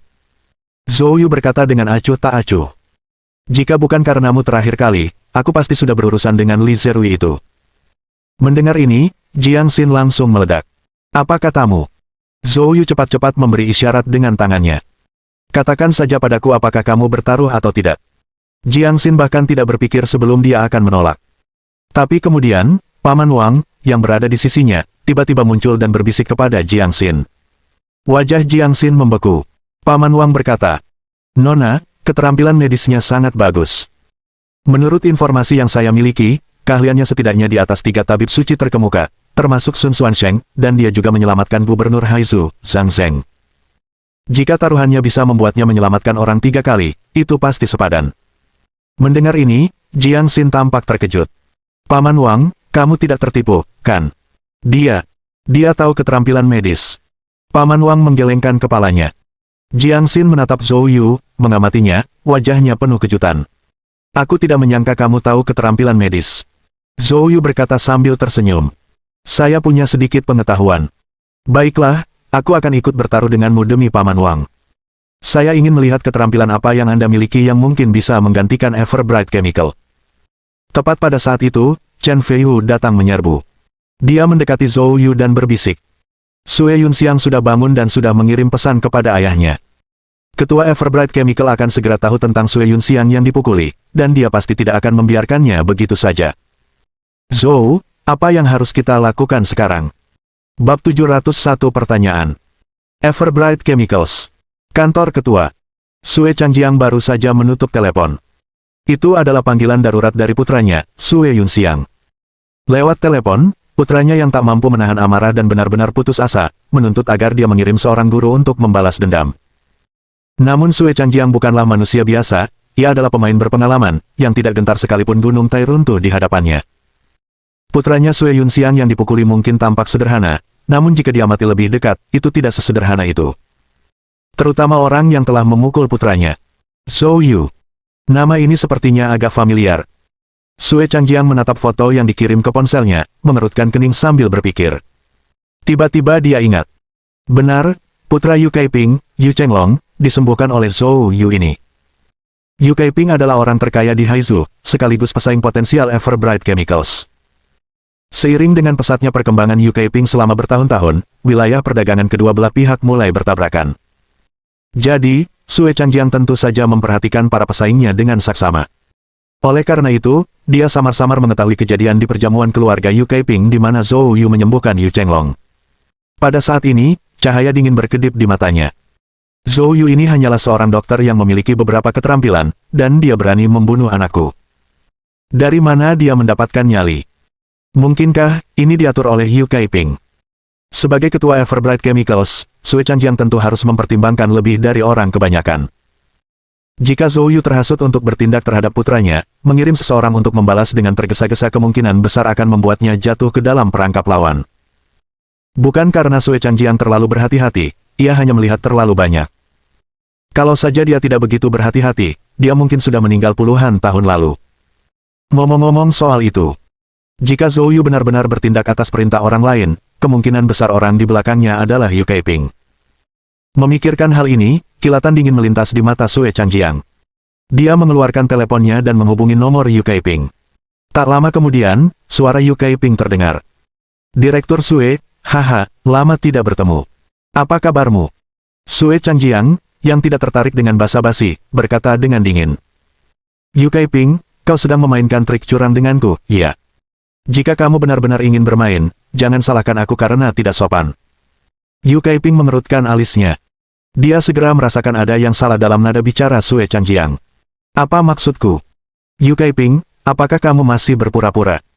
Aku bertanya padamu, Zhou Yu adalah orangmu, kan? Yu Kaiping tidak menyangka Sue Changjiang akan mengungkit Zhou Yu. Dia mengerutkan kening dan berkata, apa yang telah terjadi? Yu Kaiping, apakah menurutmu dengan menyuruh Zhou Yu menyerang putraku, kau bisa memaksaku menyerah? Suara Sue Changjiang dingin, dan amarahnya sangat besar. Di ujung telepon lainnya, Yu Kaiping tertegun. Dari nada bicara Sue Changjiang, sepertinya Zhou Yu telah memukul putranya, dan Sue Changjiang curiga bahwa Yu Kaiping telah mengatur semua ini di balik layar. Pada saat ini, Yu Kaiping dapat sepenuhnya menyangkal keterlibatannya. Tapi dia tidak melakukannya. Zhou Yu pertama-tama menyelamatkan putranya Yu Chenglong, kemudian Zhang Zheng, dan dengan hubungannya dengan keponakan jauhnya Qinlan, Yu Kaiping benar-benar menghargai Zhou Yu dan sudah menganggapnya sebagai salah satu rekannya. Dalam situasi seperti itu, apapun yang terjadi, dia pasti akan berpihak pada Zhou Yu. Selain itu, sebagai pesaing, dia tidak akan membiarkan Sue Changjiang menargetkan Zhou Yu. Memikirkan hal ini, Yu Kaiping segera menjawab tanpa malu-malu. Sue Changjiang, aku peringatkan kau, Zhou Yu adalah pacar keponakanku, dan kau bisa bilang dia salah satu anggota keluarga Yu kita. Apapun yang dilakukannya, Anda tidak dapat menyentuhnya. Mendengar ini, amarah Sue Changjiang meledak. Yu Kaiping, kamu terlalu sombong. Apakah ini caramu menyatakan perang terhadap Everbright Chemicals milikku? Yu Kaiping tidak terintimidasi dan mencemooh. Jika kamu ingin bertarung, aku siap. Setelah berbicara, Yu Kaiping menutup telepon. Bang! Sue Changjiang mengumpat dan membanting telepon dengan keras ke meja. Yu Kaiping itu. Mendengar keributan di kantor, sekretaris itu bergegas masuk. Niat membunuh terpancar di mata Sue Changjiang. Anjing Yu Kaiping itu, beraninya dia bersikap sombong. Dia memaksaku untuk berurusan dengannya. Petik 2. Pergi, temukan Tuan Fang, dan katakan padanya bahwa ini perintahku untuk membantuku membunuh seseorang. Petik 2. Saat menyebut Tuan Fang, sekretaris itu gemetar secara naluriah, ketakutan terpancar di matanya saat dia dengan cepat menasihati. Direktur Sue, pikirkan 3 kali. Gubernur Zhang akhir-akhir ini sering muncul di TV. Sebelumnya, beredar rumor bahwa beliau sakit parah, dan kemungkinan besar umurnya tak lama lagi. Namun, kini tampaknya rumor tersebut salah. Yu Kaiping dan Gubernur Zhang memiliki hubungan dekat, membunuhnya sekarang mungkin sulit diakhiri tanpa akibat buruk. Kilatan dingin melintas di mata Sue Changjiang. Saya hampir lupa tentang itu. Dia mengepalkan tinjunya. Yayasannya di Everbright Chemicals masih berada di Haizu, memang, tidak cocok untuk berkonflik langsung dengan gubernur. Namun, jika ia membiarkan masalah ini berlalu, maka di kemudian hari, orang-orang mungkin akan semakin berani untuk tidak menghormatinya. Dengan pemikiran ini, niat membunuh terpancar di mata Sue Changjiang. Dia melihat ke arah sekretaris. Kalau begitu, minta Tuan Fang bunuh anjing Yu Kaiping dulu, bunuh 1 untuk memperingatkan 100. Pada saat itu, Yu Kaiping pasti akan mengerahkan seluruh kekuatan bela dirinya untuk melindungi dirinya sendiri. Dengan begitu, perlindungan di sekitar rakyatnya akan berkurang, kalau begitu Tuan. Serangan Fang terhadap beberapa bawahan utama Yu Kaiping. Petik 2. Cabut semua perintahnya, dan perusahaannya akan runtuh dengan sendirinya. Kilatan jahat tampak di mata Sue Changjiang. Yu Kaiping, kamu adalah orang pertama yang melanggar aturan, jadi jangan salahkan aku karena bersikap kejam. Sekretaris itu langsung menyanjung. Sutradara Sue, brilian. Saya akan menelepon Tuan Fang segera. Bab 702 Fang Wuhan. Di tempat lain. Saat itu, Chen Feiyu telah meminta semua tamu di aula untuk pergi. Hanya Sue Yunxiang dan beberapa bawahannya yang tersisa. Sue Yunxiang, didukung oleh anak buahnya, setengah berbaring di sofa. Melihat Zhou Yu muncul, mata Sue Yunxiang berubah merah padam dengan wajah penuh kebencian, meraung tanpa henti. Tunggu saja, ayahku akan membawa orang-orang ke sini sebentar lagi. Dan kemudian, aku akan memastikan kau merasakan arti dari menginginkan kematian tetapi tidak bisa mati. Zhou Yu mencibir dan mendekati Sue Yunxiang. Melihat ke bawah pada Sue Yunxiang di sofa, dia berkata dengan sedikit senyum. Aku punya sesuatu untuk diceritakan kepadamu. Sue Yunxiang terkejut dan bertanya. Jika Anda ingin mengancam seseorang, sebaiknya lakukan saat Anda benar-benar aman. Jika tidak, Anda hanya akan mencari masalah. Petik 2. Seperti sekarang. Saat dia berbicara, Zhou Yu menamparkan wajahnya. Tamparan. Sue Yunxiang terlempar ke belakang sofa akibat tamparan Zhou Yu. Kepalanya terbentur ke lantai, dan dia menjerit dengan suara yang menyayat hati. Menyaksikan adegan ini, Jiang Xin mengerutkan kening, dan dia berkata dengan marah. Zhou Yu benar-benar sudah gila. Belum cukup dia menyinggung Kuangda Chemical, dia masih berani melakukan kekerasan tanpa ampun. Paman Wang, begitu keluarga Sue tiba, jangan ganggu dia. Orang-orang seperti dia perlu diberi pelajaran keras agar mereka mengerti posisi mereka di dunia. Mata Paman Wang berkilat penuh arti. Nona, dalam hal ini, Anda mungkin salah menilai dia. Saya pikir Zhou Yu melakukan ini dengan sengaja. Dia ingin membuat keluarga Sue benar-benar marah. Jiang Xin terkejut. Mengapa dia melakukan hal itu? Sederhana saja, bukankah dia bertaruh denganmu? Jika dia ingin mengganti Kuangda Chemical dan memulai dari awal, itu tentu saja tidak mungkin. Satu-satunya metode yang dia gunakan, seperti yang dia katakan sendiri, adalah perampasan kekuasaan. Petik 2. Sekarang pikirkanlah, bagaimana dia akan merebut kekuasaan mereka dalam waktu 3 bulan. Jiang Xin terdiam mendengar kata-katanya, sedikit terkejut. Paman Wang, maksudmu dia sengaja memperkeruh konflik, memprovokasi Kuangda Chemical untuk memaksa mereka menjual aset mereka? Kemungkinan besar, Paman Wang mengangguk. Jiang Xin menggelengkan kepalanya dan berkata, Paman Wang, kau terlalu memujinya. Jika penyitaan dengan tipu daya dan kekerasan bisa dilakukan, Kuangda Chemical kemungkinan besar sudah berpindah tangan sejak lama. Lagi pula, Kuangda Chemical bisa sampai sejauh ini karena pasti ada ahli di baliknya. Dengan kemampuannya, apa yang akan dia gunakan untuk melawan mereka? Dia akan beruntung jika dia bisa menyelamatkan nyawanya sendiri. Paman Wang tertawa dan berkata, Nona, jangan lupa, Anda baru saja membelanya beberapa hari yang lalu, bukan? Jiang Xin menjawab dengan menantang, itu karena Paman Zhang menelepon ayahku. Itu benar sekali. Dia mendapat dukungan dari Zhang Zheng, kata Paman Wang sambil tersenyum penuh arti. Dia memang lupa detail itu. Namun dia masih belum yakin. Bagaimanapun, Paman Zhang adalah gubernur. Dia harus mempertimbangkan pengaruhnya. Paling-paling dia hanya bisa membantu Zhou Yu mengatasi masalah di balik layar. Paman Zhang tidak akan keluar dan mendukungnya secara terbuka. Petik 2. Sederhananya, bahkan jika Zhou Yu meninggal di sini hari ini, Paman Zhang hanya bisa mengirim kepala polisi untuk menyelidiki dan mengumpulkan bukti setelahnya. Dia tidak akan muncul sekarang untuk melindunginya. Petik 2. Wang Bo mengangguk mendengar perkataan Jiang Xin. Asalkan dia dapat menguasai Guangda Chemical Industries di mata publik, maka perkara ini mungkin benar-benar punya peluang. Jika tidak, perkataan Wang Bo terputus di tengah jalan ketika dia tiba-tiba mengangkat alisnya, tatapannya beralih ke arah luar gedung, ekspresinya berubah serius. Jiang Xin terkejut. Wang Bo, ada apa? Wang Bo berkata dengan suara yang dalam. Seorang guru telah tiba. Aku tidak menyangka kalau itu dia. Mungkinkah dia berada di bawah komando Sue Changjiang selama bertahun-tahun?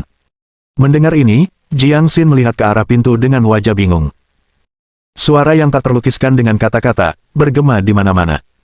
Tepat setelah itu, pintu utama Menara Wanhua diledakkan oleh kekuatan mengerikan Ganjin.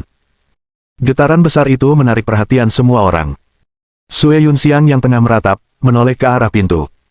Ketika dia melihat pendatang baru itu, ekspresi terkejut tampak di wajahnya yang berlumuran darah dan bengkak seperti kepala babi. Paman Fang. Sue Yunxiang tidak pernah membayangkan bahwa ayahnya akan mengirim pria ini. Orang ini adalah ahli yang paling berkuasa di bawah komando ayahnya.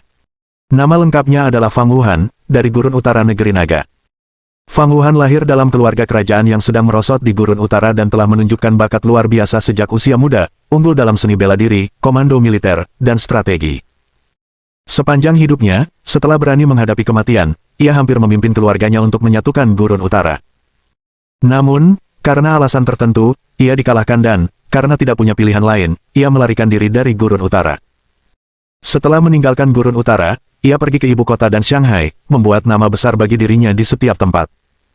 Sue Yunxiang tidak tahu bagaimana ayahnya berhasil menghubungi pria ini. Dia hanya tahu secara garis besar bahwa, 10 tahun yang lalu, ayahnya telah menghabiskan sejumlah besar uang dan membuat banyak janji untuk membujuknya datang ke Haizu untuk bekerja untuk ayahnya. Selama 10 tahun ini, pria itu hanya mengambil tindakan 5 kali. Dan setiap kali, dia telah menyelamatkan ayahnya dan Guangda Chemical Industries dari krisis.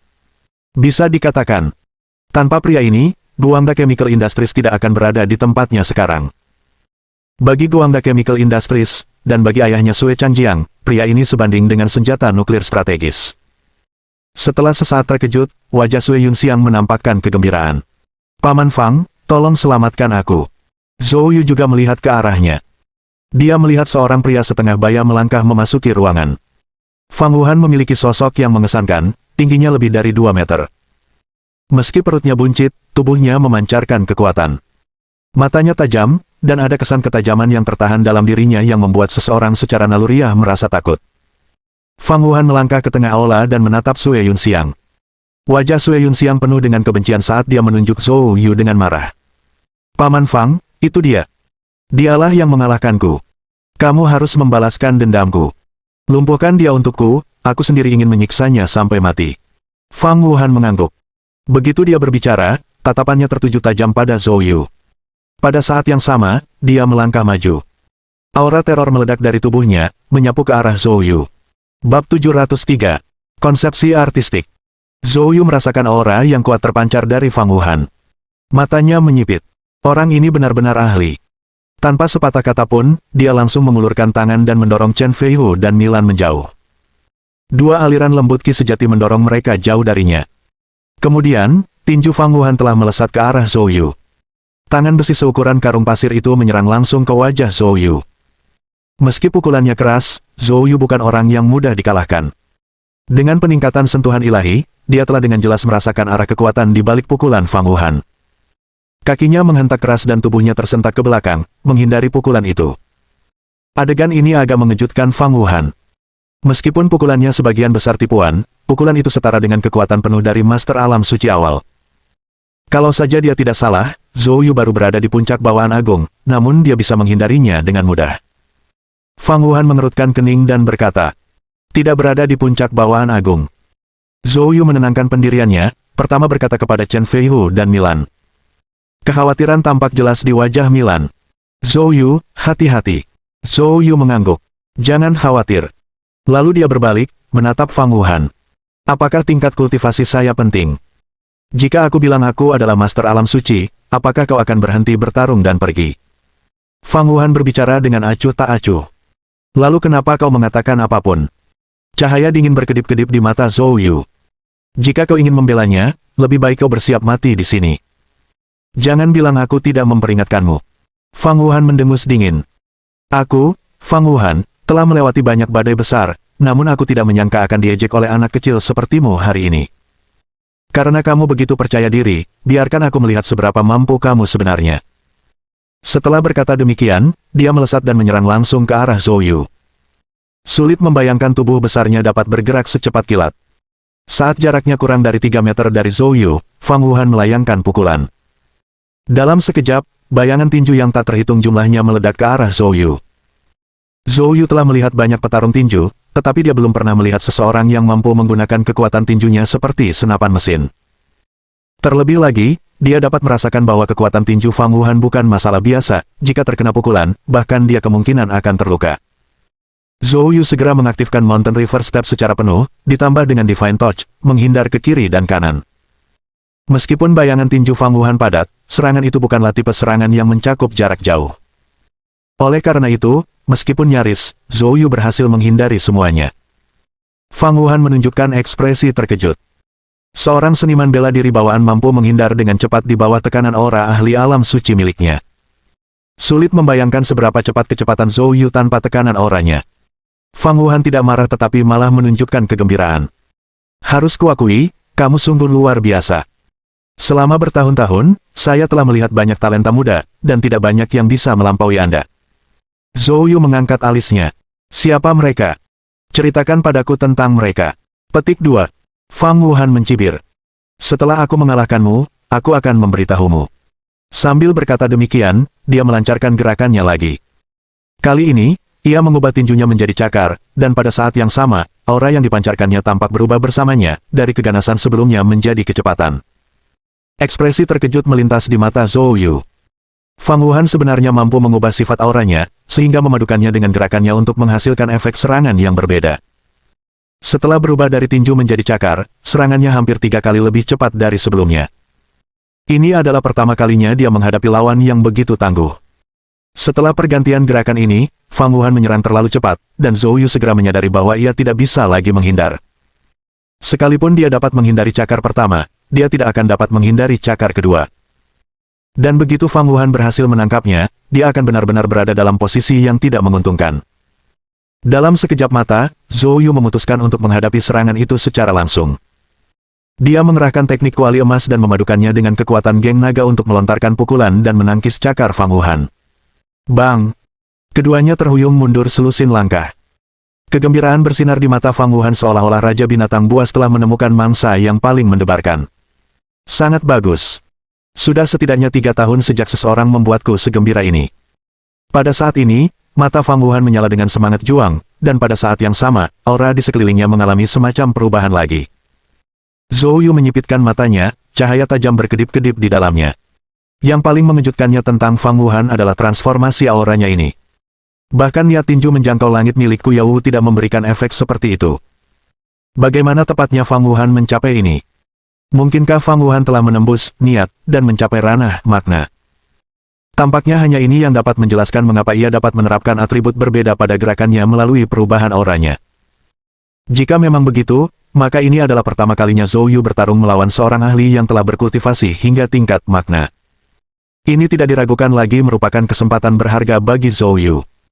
Barangkali, ia dapat memanfaatkan kesempatan ini untuk memahami jalan dari menerobos niat hingga memasuki makna. Pikiran-pikiran ini terlintas dalam benak Zhou Yu. Pada saat ini, serangan Fang Wuhan turun sekali lagi. Jika sebelumnya dia masih menguji, mulai saat ini, Fang Wuhan benar-benar serius. Bab 704. Keadaan, niat, ledakan. Zhou Yu sekali lagi beradu tinju dengan kuat dengan Fang Wuhan. Saat terjadi kontak, tanah di bawah kaki Zhou Yu hancur berkeping-keping, dan sosoknya terpental mundur, menghantam dinding dengan keras dan menciptakan cekungan di permukaannya. Fang Wuhan mencibir. Nak, kau memang sangat berbakat, dan jika bicara soal kualitas Gang Jinmu, kau jelas tak terkalahkan di alam bawaan. Bahkan melampaui Gang Jin dari beberapa ahli penyempurnaan tubuh alam suci awal. Petik 2. Namun, Anda tidak dapat melepaskan kekuatan terbesarnya. Tahukah kamu kenapa? Dengan wajah penuh percaya diri, Fang Wuhan tidak mengejar keuntungannya setelah mendaratkan pukulan, sebaliknya, ia mulai memberikan kritik di tengah pertarungan. Wajah Zhou Yu agak pucat saat dia keluar dari lekukan dinding, sambil diam-diam memperhatikan Fang Wuhan. Fang Wuhan terkekeh dan berkata, "Itu karena kamu belum memahami ranah, niat. Di jalan penyempurnaan tubuh, kekuatan hanyalah fondasinya. Hanya dengan memasuki alam, niat, seseorang dapat mulai mengerahkan kekuatan dahsyat dari aliran pemurnian tubuh." Petik 2. Jika kau bisa melangkah ke ranah, niat, aku memperkirakan kekuatanmu bahkan bisa menyamai alam suci yang terdahulu. Kalau begitu, Anda juga bisa disebut sebagai seorang jenius yang muncul sekali dalam 1 abad. Petik 2. Sue Yunxiang sudah lama menunggu Fang Wuhan mengalahkan Zhou Yu dengan cepat, lalu menyerahkannya untuk siksaan yang baik dan penuh dendam. Dia mulai tidak sabar. Namun yang mengejutkannya, Fang Wuhan telah memulai percakapan dengan Zhou Yu. Hal ini membuatnya cemas. "Paman Fang, silakan bertindak," desaknya.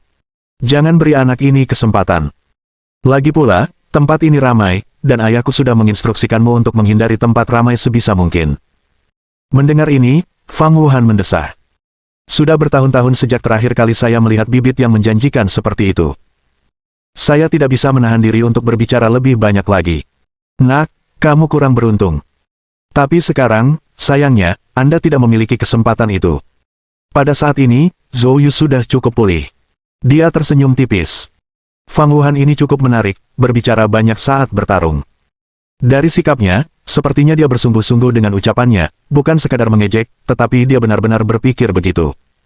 Zhou Yu berbicara. "Yang mulia, ada benarnya juga, tapi beberapa kata mungkin diucapkan terlalu cepat. Kamu mungkin tidak bisa mengalahkanku." Fang Wuhan mengangkat sebelah alisnya. "Benarkah begitu? Sepertinya kamu sangat percaya diri. Bagus, pertahankan kepercayaan itu. Bahkan jika kamu mati, kamu tidak akan menyesal." Begitu dia berbicara, Fang Wuhan bergerak lagi. Pada saat itu, suara seperti guntur bergema darinya. Sosoknya, bagaikan sambaran petir, melesat maju. Berdebar. Pukulan ini menghantam posisi Zhou Yu tanpa ampun. Dalam sekejap, terjadilah gempa bumi yang dahsyat, dan fondasi menara Wanhua pun bergetar. Namun, Zhou Yu telah menghilang. Tepat saat Fang Wuhan menyadari hal ini, sosok Zhou Yu tiba-tiba muncul di belakangnya. Berdebar. Lengan Zhou Yu, tempat kekuatan ki berbentuk naga meledak, dan dengan kekuatan penuh, kekuatan geng naganya langsung menyerang punggung Fang Wuhan. Jelas, Fang Wuhan tidak menyangka teknik pergerakan Zhou Yu begitu mengerikan. Namun, dia bereaksi sangat cepat dan berbalik untuk melancarkan pukulan. Namun dalam serangan balik yang tergesa-gesa dan terhadap serangan Zhou Yu yang telah dipersiapkan secara matang, Fang Wuhan tetap berakhir pada posisi yang tidak menguntungkan. Tubuhnya yang besar terpental mundur akibat pukulan Zhou Yu. Mundur selusin langkah sebelum stabil, jejak darah mengalir dari sudut mulutnya. Pertukaran ini juga melukai Fang Wuhan.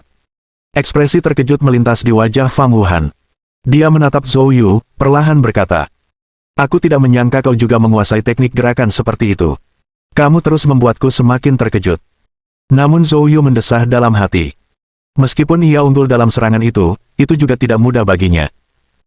Tubuh Fang Wuhan yang gemuk bagaikan kasur pegas, pukulan-pukulan Zhou Yu seakan memantul darinya, menyebabkan Zhou Yu ikut terluka. Serangan berkekuatan penuh itu hanya menyebabkan Fang Wuhan cedera ringan. Zhou Yu semakin merasa bahwa ia harus segera menerobos alam pemurnian tubuhnya, jika tidak, bertarung melawan para ahli ini akan sangat menyesakan. Pukulan ini juga benar-benar membuat Fang Wuhan marah. Dia mendengus dingin. "Kamu cukup bagus. Sebagai tanda penghormatan, mulai sekarang, aku akan menggunakan kekuatanku sepenuhnya." Saat kata-kata itu terucap, Fang Wuhan sekali lagi mengaktifkan teknik gerakannya, menyerang Zhou Yu bagaikan petir. Teknik pukulannya luas dan kuat. Meskipun Zhou Yu memiliki bantuan, sentuhan ilahi, terkadang masih sulit untuk menghindari pukulan kuat Fang Wuhan. Pukulan dari tinju mereka bertabrakan sesekali. Dan gangjin yang intens, seperti ledakan bom, terus melonjak di sekitarnya. Sue Yunxiang, Chen Feihu, Milan, Jiang Xin, dan lainnya telah meninggalkan aula untuk menonton dari luar. Jiang Xin, memperhatikan siluet pertarungan Zhou Yu, terdiam cukup lama sebelum tiba-tiba berbicara. Tidak heran dia begitu sombong, kemampuan bela dirinya memang mengesankan. Wang Bo sedikit terkejut, lalu dia tersenyum. Dia tahu betul betapa bangganya Jiang Xin. Baginya, memuji Zhou Yu merupakan bukti betapa menakjubkan penampilannya. Tapi saat itu, tatapan Wang Bo menjadi tajam.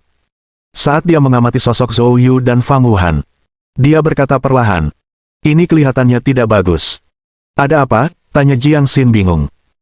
Keahlian bela diri Fang Wuhan condong ke arah pembantaian, semakin lama pertempuran berlangsung, semakin kuat kekuatan bertarungnya.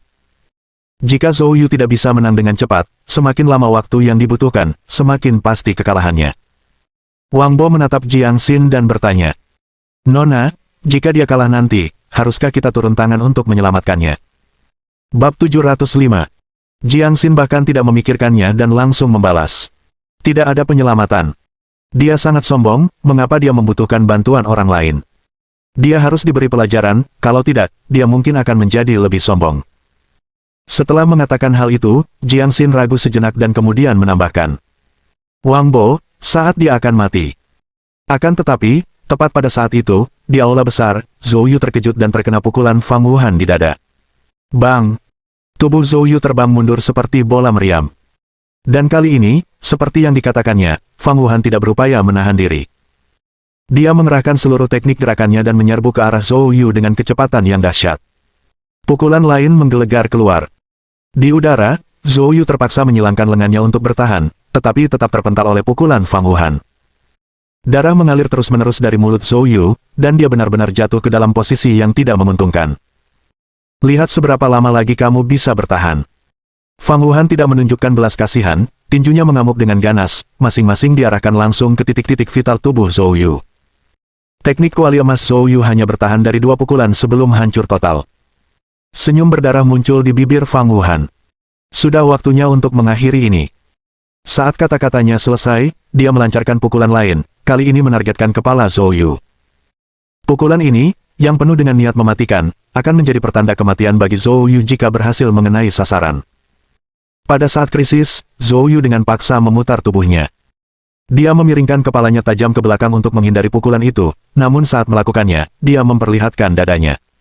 Fang Wuhan mencibir. Pukulan ini, dengan kekuatan hampir penuh, akan menghasilkan efek yang sama baik jika mengenai kepala Zhou Yu atau dadanya, mengingat dadanya sudah mencapai batas kemampuannya. Bang! Dalam sekejap mata, pukulan itu mengenai dada Zhou Yu dengan keras. Ekspresi wajah Wang Bo berubah. Sial, pemuda ini sudah tamat. Akan tetapi, sebelum dia dapat menyelesaikan ucapannya, dia melihat bahwa pada saat Fang Wuhan memukul dada Zhou Yu, sebuah kekuatan darah dan energi yang mengerikan meletus dari tempat itu. Kekuatan darah dan energi ini membentuk sesuatu yang menyerupai pelat baja, menangkis pukulan Fang Wuhan. Adegan ini membuat semua orang terkejut, termasuk Fang Wuhan. Menurut perkiraannya, pukulan ini, meskipun tidak membunuh Zhou Yu, seharusnya membuatnya terluka parah dan tidak dapat bertarung. Tetapi dia tidak pernah membayangkan bahwa dada Zhou Yu akan sekeras baja, mengirimkan sengatan listrik melalui buku-buku jarinya sendiri, hingga membelahnya. Dan pada saat Fang Wuhan tertegun, serangan balik Zhou Yu tiba. Kekuatan geng naga dilepaskan dengan kekuatan penuh tanpa ampun. Pada saat yang sama, tinjunya dibalut dalam ki sejati berwarna emas. Ki sejati emas merah. Pukulan ini adalah sesuatu yang telah direncanakan Zhou Yu sejak lama. Oleh karena itu juga merupakan serangan terkuat yang dapat dilancarkannya pada saat itu. Bang! Fang Wuhan menjerit mengerikan saat darah menyembur dari mulutnya seperti air mancur. Tubuhnya terlempar mundur bagaikan bola meriam, menghancurkan 3 dinding penahan beban di aula besar secara berurutan. Meskipun kultivasi Fang Wuhan jauh lebih tinggi dari Zhou Yu, di bawah serangan siluman jarak dekat, Fang Wuhan tidak bernasib lebih baik. Pada saat ini, semua orang tercengang. Wang Bo terutama tercengang. Dia siap turun tangan untuk membantu, tetapi siapa yang mengira hasilnya akan seperti ini? Di antara mereka yang hadir, hanya dia yang sepenuhnya menyadari kesulitan yang dihadapi Zhou Yu sebelumnya. Kematian hampir menjadi kepastian. Tetapi dia tidak dapat mengerti mengapa Zhou Yu, yang jelas-jelas dipukul di dada oleh Fang Wuhan, tidak terluka, dan sebaliknya, dia mempersiapkan serangan balik yang begitu mengejutkan. Bagaimana ini mungkin? Bahkan Wang Bo, yang merupakan seorang ahli tertinggi, tidak mengerti apa yang dilihatnya, apalagi orang lain. Akan tetapi, bagi Zhou Yu, pria masa kini, ekspresinya tenang, dengan jelas menunjukkan bahwa semua ini sesuai dengan harapannya. Namun setelah diamati lebih dekat, orang masih bisa melihat jejak kegembiraan yang terpancar di kedalaman mata Zhou Yu. Satu-satunya pujian atas keberhasilan menahan pukulan Fang Wuhan diberikan kepada Lu Kun. Dia telah mengunci Lu Kun di ruang bawah tanah untuk menggunakannya sebagai rekan tanding, menyiksanya selama 3 hari 3 malam penuh. Selama 3 hari 3 malam ini, Lu Kun hampir selalu mengincar dada Zhou Yu dengan teknik pedang 3 jari, sampai-sampai jari-jari Lu Kun membengkak setebal lobak. Zhou Yu melakukan ini untuk mengonfirmasi hipotesis dalam pikirannya. Ia yakin bahwa untuk menerobos alam 7 kuali dalam teknik kuali emas, kuncinya terletak pada penggabungan kekuatan teknik tersebut dengan darah dan dagingnya sendiri. Selama 3 hari 3 malam itu, Zhou Yu berhasil menyatukan sebagian kekuatan teknik kuali emas dengan daging dan darah dadanya. Dan pukulan mematikan Fang Wuhan mendarat tepat di tempat integrasi Zhou Yu selesai. Tentu saja, Zhou Yu mengambil risiko besar kali ini. Jika dia gagal, nasibnya tidak akan lebih baik dari kondisi Fang Wuhan saat ini. Namun ternyata, dia memenangkan taruhannya. Dia tidak hanya memenangkan pertarungan tetapi juga meneguhkan penilaiannya. Pada saat ini, Zhou Yu menarik napas dalam-dalam dan mendekati Fang Wuhan, yang terkubur di bawah tembok penahan beban yang runtuh. Dengan sekali tebasan telapak tangannya, kekuatannya yang dahsyat menghancurkan tembok yang rusak, menampakkan Fang Wuhan yang terjebak di bawahnya. Dia tergeletak dalam genangan darah, sama sekali tidak memiliki kekuatan untuk melawan. Tanpa berkata sepatah kata pun, Zhou Yu mengayunkan tinjunya, siap menghabisi Fang Wuhan. Tepat pada saat itu, sebuah suara memanggil. Mohon dukungan dari omom ante-ante sekalian, buat subscribe atau sharekan novel Mimin ke Facebook kalian, agar channel Mimin bisa terus berkembang. Dengan begitu, Mimin bisa lebih semangat untuk up novel seru lain ke depannya. Buat teman-teman yang sudah subscribe dan sharekan novel Mimin, Mimin ucapkan terima kasih sebanyak-banyaknya. Sekiranya teman-teman menghadapi masalah video diputar dalam bahasa Inggris, coba tukar kepada bahasa Indonesia original melalui cara ini. Semasa mendengarkan, pencet tombol setting di atas kanan video, pilih audio track dan tukar bahasa.